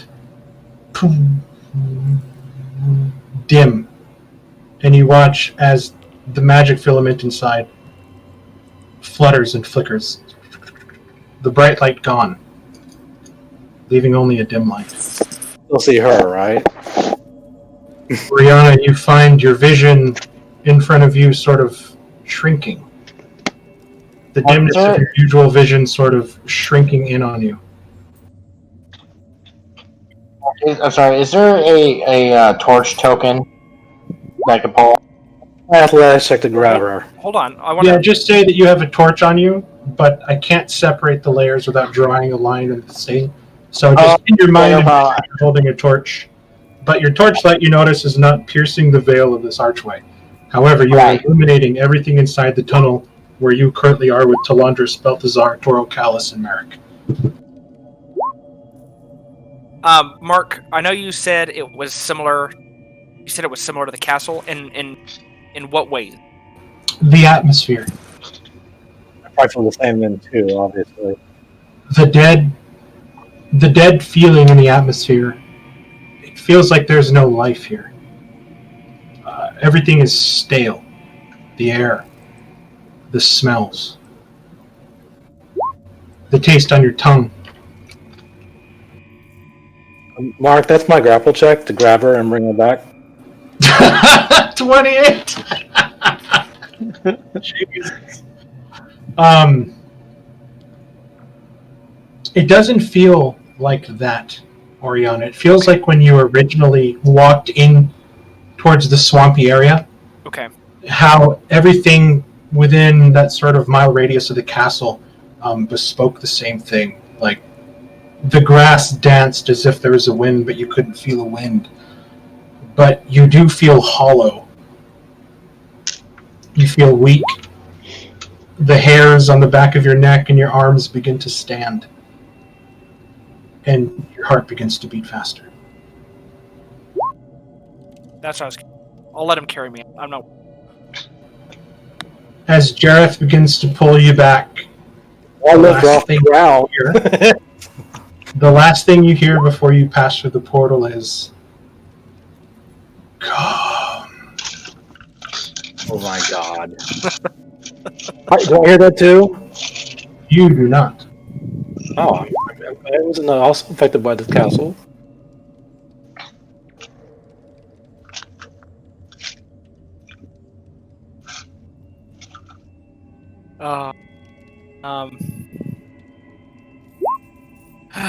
Shit. So this is the source of the darkness. There's no way you can beat a 28. So I mean, there is one way, but I don't want to knock out. lightning bolt. Times. No, I do have a teleport spell that would kind of knock Jareth down, but Jareth, it was the one thing too when you walked in, you felt the same sensations. You felt like you were in the darkness for the first time in a long time.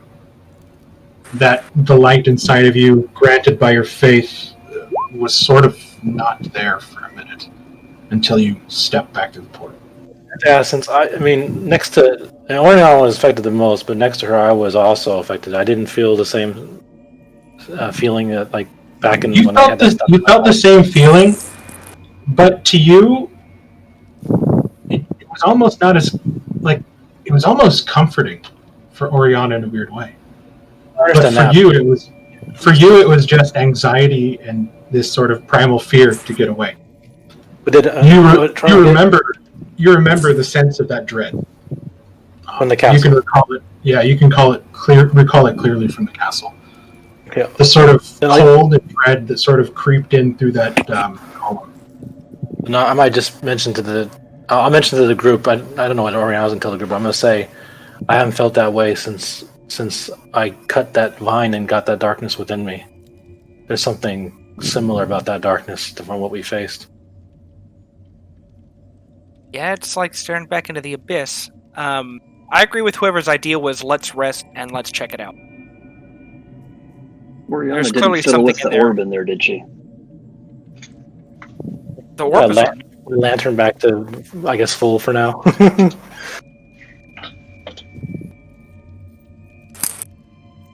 I'd leave it never to go in. Maybe clear out the evil that is in there. We'll keep our tower from ever being corrupted again. Maybe whatever darkness corrupted it, its heart is here. But I say we should come to a decision because I'll be honest, I'm getting a little bored down here. And Clearly. So you guys rest and recover your spells so we can proceed forward, or are you wanting to just leave it? I was under the impression we did come to a decision. I thought that's what the whole prayer circle was about. We were going to rest, and then when we recuperated, we were going to explore. But that's But what maybe I I realized. misunderstood. You guys did a prayer circle, and I was like, I'm out. And I walked through the archway. After what I feel in there, I'm starting to think maybe we want to clear this because this may be the source of the darkness that we felt at the tower. If it seems similar to me. If you really want to explore, we should also explore those steps leading underwater. There, perhaps maybe more clues as to what's really in here. That's a good bet. Well, we need to rest regardless. So let's just do. Let's make our way out, back up the tunnel, and go from there. argue that we might as well just rest here and then proceed Let's just forward. rest here. We're Camp not out all with the bodies. going to swim down like through a flooded. Talandra's can I- swim really well now, but we can't all swim like that. I agree with Talandris. No point in hassling our way back up the tunnel. Let's just call it good. If the archway's defending us from whatever's in there, then we should be fine. And there's no thing coming up, or coming down the slidey hole there. We just killed everything else in the cave. Hear what they do. Anything new? If we were taking a long rest, this would be like 24 hours or so. 8 hours, and just be camping out and keeping a lookout regardless of where we're at. Might as well just bunker down right here if we're gonna do it. Rest down here. If you want, Lily will make her way up the corridor and rest up there, and she will watch guard the entrance down the hole. So who Okay, keeps watch to make sure Oriana doesn't wander in? If you're going to take a rest up there, I assume you're going to be sleeping in your armor. Just note that you're going to start the day with a point of exhaustion. Well, I'll make my way up first, and before I make way, I turn back at the archway and I do a silent prayer to make sure that the archway stands and the guard doesn't do anything stupid. But yeah, I start making my way up the tunnel. And how Give are me you- an athletics check.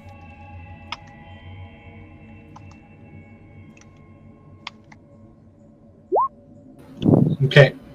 So clawing and scratching, you sort of force foot and handholds into the side walls. It takes you about 2 hours of hard sweating to get back up to the rope. Can I stealth around everybody? You definitely can. Nobody sees you. So Mark, what I'd like to do is I'm going to basically take my mason's tools and I'm going to basically chisel out like a handhold. Going to lift myself up, put my pickaxe into the slot so I can stand on it, and then I'm just going to pick another one. So I'm going to basically just like hit handholds about my length, and I'm just going to climb my way up. Okay, so you're going to go Lily too? Yeah, but I'm trying to make handholds so that everybody else has an easier time with it. Okay, Wolverine just give me a mason's tool check using your strength. Or athletics if you're proficient with it. If it makes it. Okay. It takes you a while to kind of methodically space them for everybody, especially thinking about Balthazar. His sort of wingspan isn't as long as everybody else's. Probably right Sort up. of methodically placing it in, you manage to get up there in about 4 hours, placing in handhold grips the entire 100 or so feet up towards the rope. Mark, as everyone starts to make their way up, I'm going to cast Alarms, a ritual, on the door, just in case something tries to come through it, and then I'll follow everyone up. Okay, so everybody's heading back up to the pool. No. I thought the body was Down resting here, down. dude. I was pretty clear about that. I was staying down here. I don't know why everyone's going back up. I just put the alarm on so in case Oriana tries to sneak back through again while we're resting. Okay, so Callus, Balthazar, Lily are going up. Oriana is adamant about staying down here. Oh yeah, dude. I'll stay down here with Oriana and As well. pray and watch over her. Okay, Just want us to so go off and let us know if she goes through again without us knowing. Yeah, I'll So just stay 3 up. down now that I know people are staying, because it's going to take me too long to climb up. Talandris is down here too. okay, so 2 up, 5 down. Yeah, and I'll I'm go with basically, whoever thinks that makes the most sense. I'm just basically doing this so that everybody else doesn't have to struggle to get up. Sounds good. Are you staying up with me, or are you going to climb back down for the rest of the group when you're done? I'm not leaving you anywhere alone anymore. You might sneak over that statue again. I just want to make sure Oriana is safe, and I want every chance possible to proselytize to her because she obviously needs the light in her heart to keep it from filling with darkness. And while he's preaching, I'm gonna fuck with the orb some more. See if I can and totally ignore everything he's saying. He's like, yeah, what do you say, literally the orb? I'm beginning to have a visual illusion that the more I preach to her, the shorter her horns are getting, and I feel like I'm combating her ancestral link to demons. I'm saving her soul. Give me an Arcana check. Fuck. Doing so well. Can I assist? Give me a second. Sadly, this is something that only the person attuned to can solve. There are no help actions with trying to solve this strange orb. Yeah, does Toral's proselytizing count as a guidance? Even with the D4, it's not going to help you. No point of inspiration? Dude, Oriana, you said you totally ignore my prayers anyway, so whenever I give you guidance, I think you subtract the D4 from your chat. Oriana, just because I want to be nice and give you some fun, because I don't think I'm going to be able to use it anyway, I give you my inspiration to roll again. Can I? I need you to re-toggle and roll at advantage. Alright. Oh my god, this is amazing. Oh, that's natural 20. No.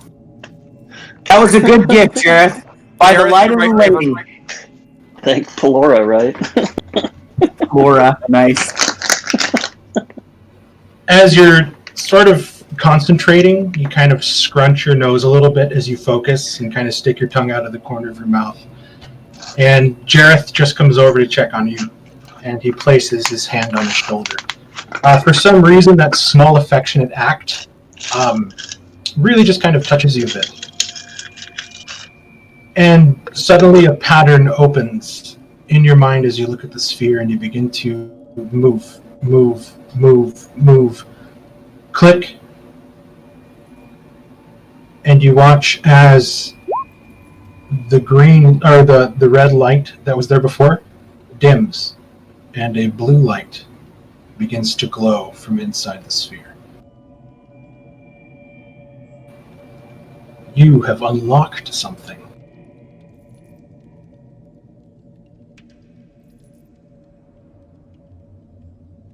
What did I unlock? Pandora's box and Hellraiser has just sucked you into hell. Yeah, I was thinking the same thing as David was thinking. Pandora's box has just been opened. We're going to call it Oriana's box from now on. The side effect. The side effect. Change whip out.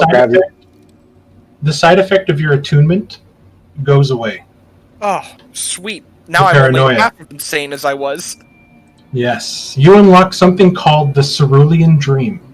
It's updated in your handout. The Veil of Vision. Fuck this.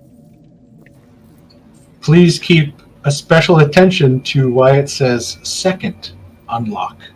Oh, and you watch as the circles in the orb solidify and a brand new pattern emerges.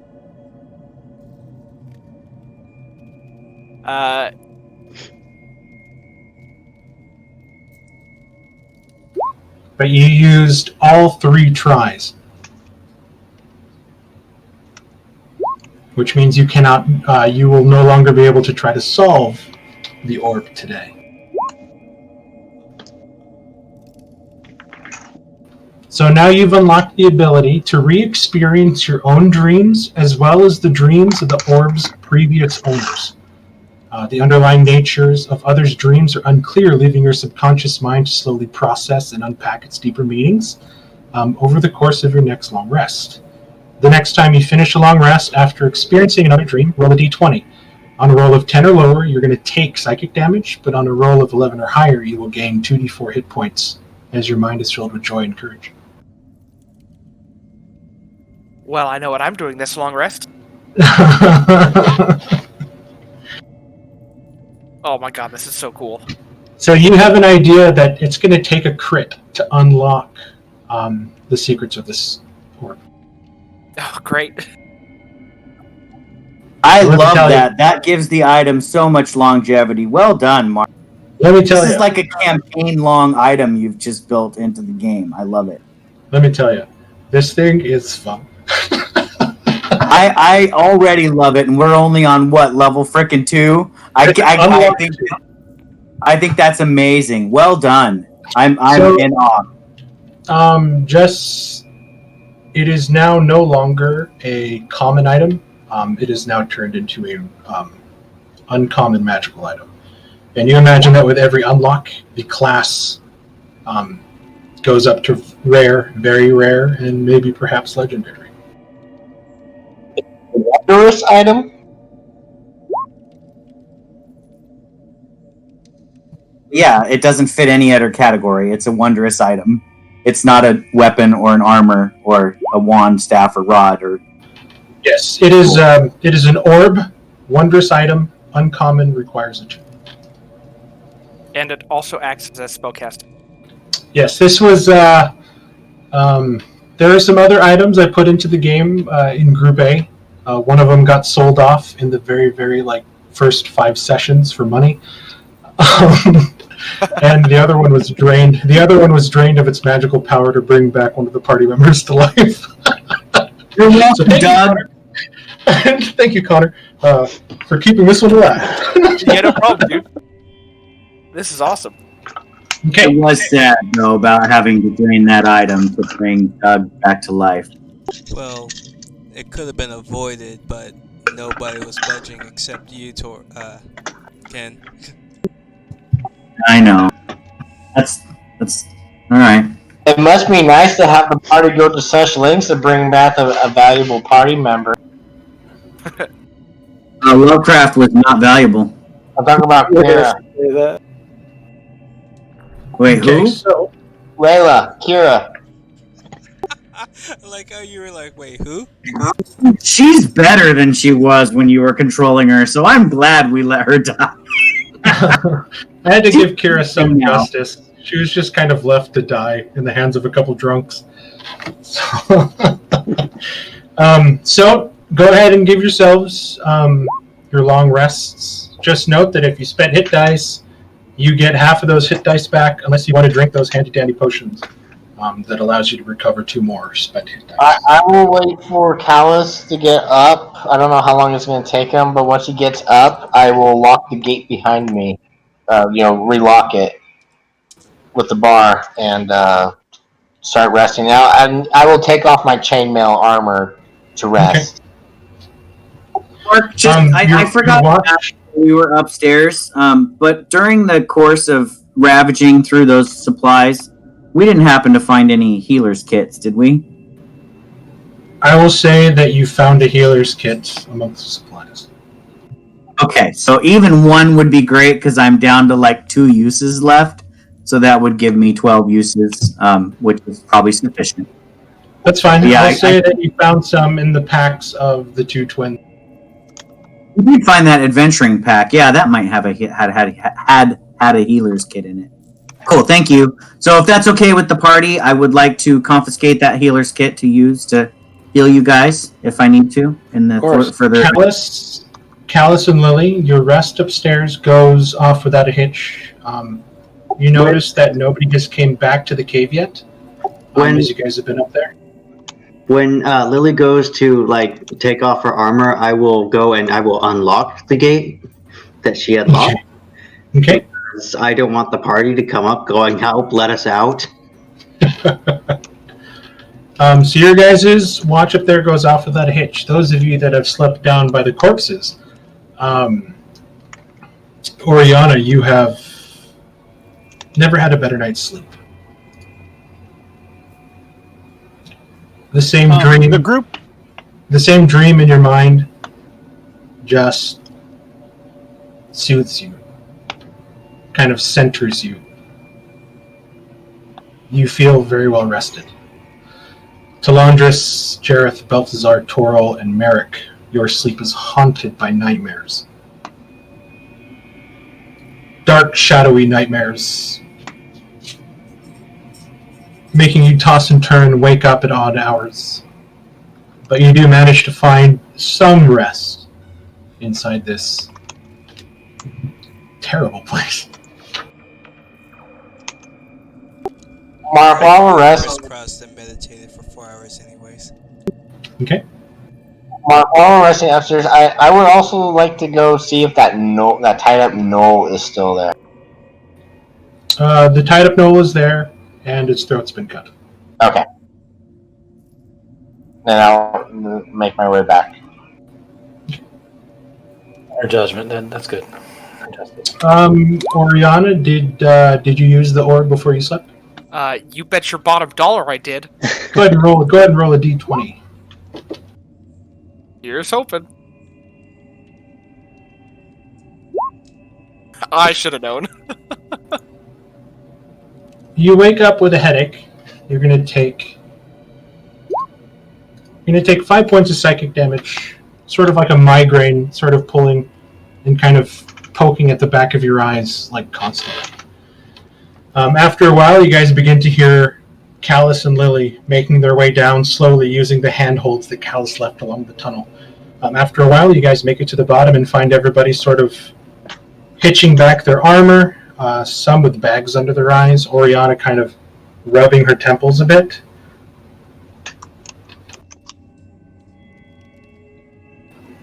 What do you guys want to do? I would like to address the group, and after I finished my morning prayers, I did change my list of prepared spells somewhat. And looking at the group, it seems to me that Talandris, Jareth, and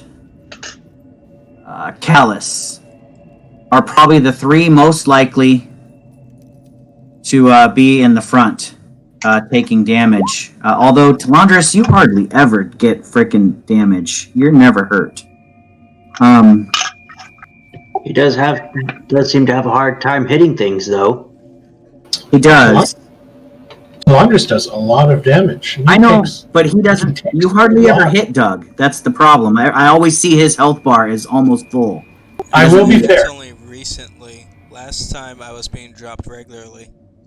If you guys watch the last couple, like the last YouTube videos, like all the way back to when he started recording them, especially when you guys were down in like the temples, poor Doug was getting just, yeah, All it was bad. Well, fair enough. Drawing on those memories, I feel like Pelor, that those three need the blessings of Pelor the most in the group for the dangers we're about to face. This spell will last for 8 hours. I just prepared it.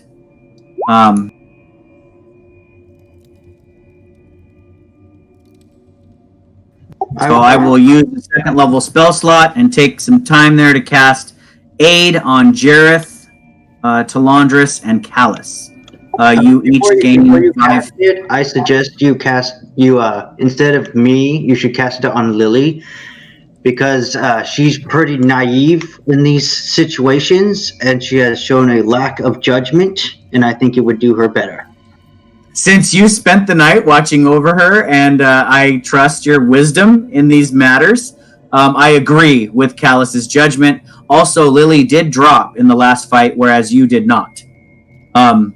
So given that as evidence, I agree with your wisdom and respect your sacrifice of the aid, trusting in your own strength. So Lily, Jareth, and Talandris, you can each gain 5 hit points to your maximum for the next 8 hours. Callus will hit himself on the chest, and he goes, "I'm sturdy, and I've got my friends watching over me, as well as the light of Pelor." And just so the rest of the group knows, another spell that I re-prepared, I'll tell the group, is Speak with the Dead. So since we're going into a place where there might be ancient beings who have been dead for a long time, I may be able to ask them questions to give us advice as we proceed into unexplored regions. Hey Shane? Yeah. If you look in your character sheet folder, you'll see that there's a subfolder in there now that says items, and inside is your studded leather armor +1. And this just tells you your AC now is 13 plus your dexterity modifier. Mark, while Coral was doing that, I wanted to cast Mage Armor on myself. Begin that process. Okay. And then, if I do have a moment to cast another spell, I'd like to toss some gears Jareth's way and put the Okay. gear shield back on him. Okay. How long does that last? So Gear those shield of lasts you, for 10 minutes. Oh, wait then. Let's not do it just yet. Okay, I'll wait. who is blessed again? Sorry. Put some tokens or put some images on your tokens when you get the bless from Toril. Or aid, sorry. Never mind. It's just 10 hit points. I'm an idiot. Okay. So what do you guys want to do? So I assume you guys are going inside, correct? Correct. I'm going to change your vision really quick. Give me a second. Willie will be the very last one to go through.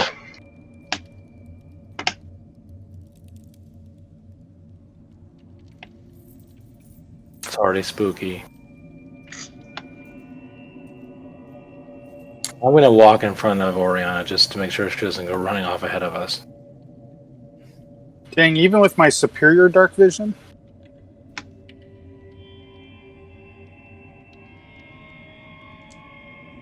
Oh, I'm so excited. I'm literally on pins and needles, Mark. Way to set up this really awesome scene. I switched out to bless in case we need it. I bless a few of us. Oh, good. You know, we should coordinate a little bit more, Paladins. I specifically took Bless away and only kept Bane, so that's beautiful that you prepared Bless, because I normally have Bless. Just to keep the idea that right now, as you guys are on the outside, on this side of the pillar, your vision is normal with the aid of Jareth's bright light. What you guys are seeing right now in this is what you're going to experience beyond the portal inside. So, you're noticing that there's a darkness creeping in on your vision, and you're not able to see as far as you once were able to. And think of it as like a pulsing black sort of like shadow that's vibrating and moving its way out of the edges of your vision, like almost forcing itself, like devouring any sort of ambient lighting to get its hands on, kind of thing. Like kind of like Frodo in Shadow, I guess, is what you're seeing at the very, very far end, sort of ripping and tearing just beyond your vision. Who goes first? I do. Okay. No, I'll go first. I'll go first. You come behind me. Fine, I'll stay behind Jareth.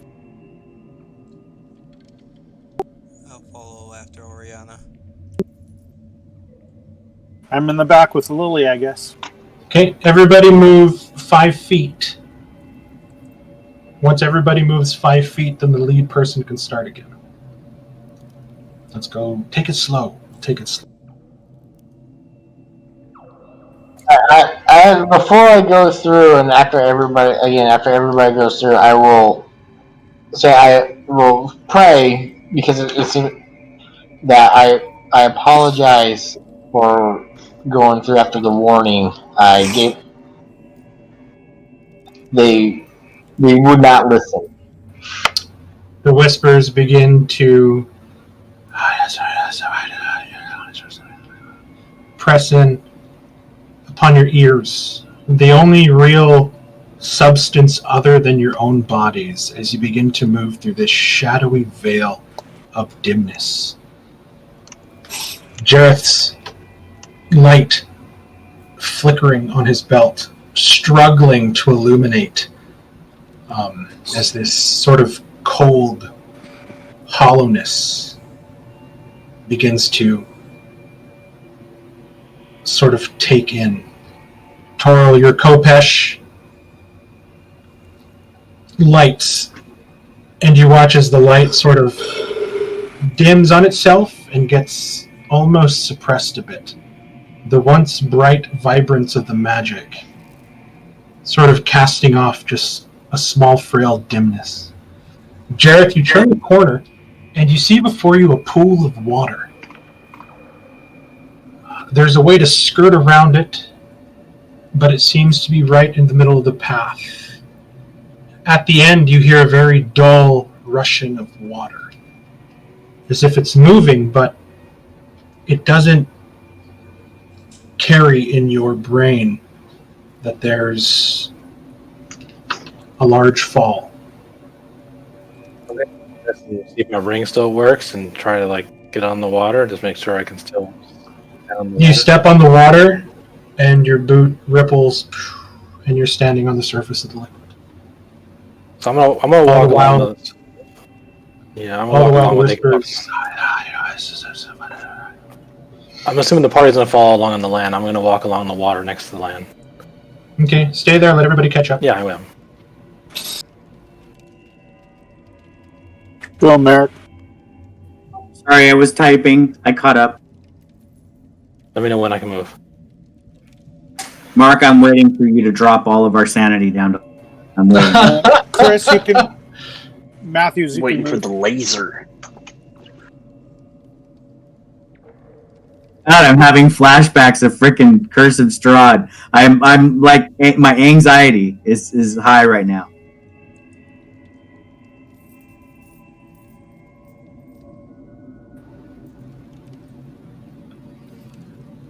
Okay, let's go ahead and move. Hold on, let everybody in the back catch up to where everybody's inside. Okay, come on, Lily, get in there. I'm really okay, I am role playing. So don't call me a wuss. Lily's the rear Sure. guard. Okay, she's got Balthazar's back. Jareth, beyond your vision, there's an opening, a natural archway. And you see where white water is rushing down, though the sound is muted in your ears like there's cotton in it. You look beyond and you see that there are crystals growing on the walls. Crystals of green, purple, blue. The whispers are getting louder.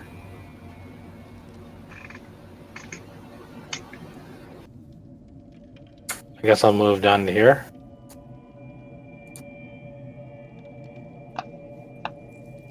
So we have either the waterfall down in front of us or this cave. Is there natural light emanating from it? It's a dim light that you can't see technically, but if you look in towards it, you can see that on the walls in this cavern, there are red, purple, and green crystals sort of shining out. As Toril, are you in the water? Let's look at that. Sorry.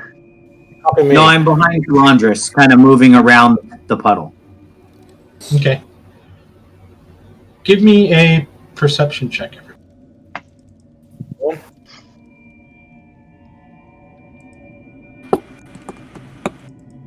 Oh, that's a natural 20 on me.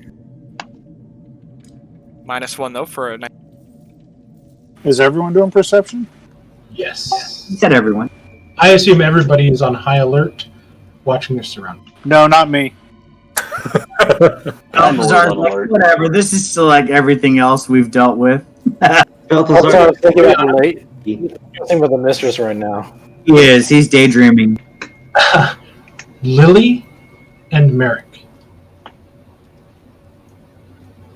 Something pulls your eyes to the ground, and you look, and you see the roots begin to move and coil. Oriana, Jareth, Toril. You look at the water, and you see it begin to ripple. And you watch as a black dot begins to emerge. A couple black dots that spreads like dropping ink in water. And it snakes out in a semicircle as a small dome begins to rise. A head, covered with long black hair. As a voice penetrates your mind, it says, "Insolence." And that's where we're going to leave off today. Woo! Oh man. I'm glad that I was not in the water. This is what you see. I stopped being in the water at this point. But yeah. Oh yeah, it's totally Ringu. Oh man. It's those guardians that warned us. They're coming to get us now. You begin to see like the roots and stuff on the walls also begin to move. Like that's all over, kind of breaking through. But yeah, should be fun. Are these like those weird black tentacly things that we saw in the castle too? No, oddly enough, the roots look like actual tree roots. But the people, the shadow people, like the shadows we saw before, are different. And yeah, these look like lithe female figures in the water. Their hair sort of spreading out, in a lot longer than it should be. Their skin sort of bluish gray, eyes milky white, as they kind of just look at you, and their anger kind of apparent. Great night. No, we can't wait for next time. GTFO. Yeah, I can't wait for next time. Just note that if you guys would have came in here without the rest, this fight would have been a lot less harder. So I had it set up in levels, depending on how beat up you guys were. I told you guys to think like a DM. Well, he was going to I was ready to go in, man. Last time It's seriously, this is like when I describe things to you guys that I'm like, oh, this is fucking terrifying. Like that's merely for story ambience. Like I'm not going to be like, ugh, ancient adult black dragon. Like I'm not going to throw that in there against you guys. You know what I mean? So. Well, I do that same thing to you, but it's kind of backwards where I'm still ramping it up until it's actually dangerous for you guys. So yeah, I really enjoyed the roleplay tonight. I'm glad Oriana finally solved the second unlock of the Oh, spear. I'm so happy. So that should be fun. I'll send you a whisper of what dream that you experienced that slipped into the back of your mind that gave you that headache. Yeah, I'm super interested. I'll send that to you in Facebook, and you'll kind of experience one of the previous owner's dreams. And yeah, I mean, you've got a lot of magic items, potions, new potions that people haven't tried before, so I'm excited. And I really like this map. I think it turned out really cool with the crystals and stuff. So it actually looks. It's actually a strange dichotomy. You're making it spooky, but hey, it's a pretty little area with crystals and water. if only there was something I gave you, information that you guys have that might give you a clue. But we'll see. Like I was mentioning, crystals, colored crystals. So yeah, I'll see you guys. I'll see you guys here in a couple weeks, and then see some of you guys Tuesday, and then I get to play my horny paladin next Saturday. So I'm excited. Thanks, everybody. Have a great night. Yeah, thanks, guys. Good night, everyone. I hope you guys enjoyed the scary fight with the Null Death Mage. Your Noltron guy is pretty awesome too. He did go down faster than I expected, but creating him was really a cool moment. The only reason he went down is Jareth had to shoot his wad. He went Nova. Yeah, Jared. Yes. I had it set up, and I was like, "Oh, this fight's going to be too easy if I just leave these Null skeletons, because all it's going to take is one channel divinity, and they're just turned to dust." So I was like, I'm going to make this giant bone golem. It should be fun. Yeah, I'm glad that was a neat moment. What's that? Noltron? Yeah, I'm glad Noltron became his name. Yeah, that's actually what the spell's called. Summon Noltron. You had some fantastic roleplay moments tonight. I enjoyed your character once again. I think it was a blast watching what you do in these games. I hope you're enjoying your character because you're playing the shit out of her. She's awesome. Yeah, it was actually funny when you walked in. And then Toro's response, "I love the lady. I gotta go get you now." Yeah, everybody did good. Lily, I liked her her moment of childlike apprehension. I thought that was brilliant. Yeah, you guys did amazing things today. So I hope you guys liked my prayer circle.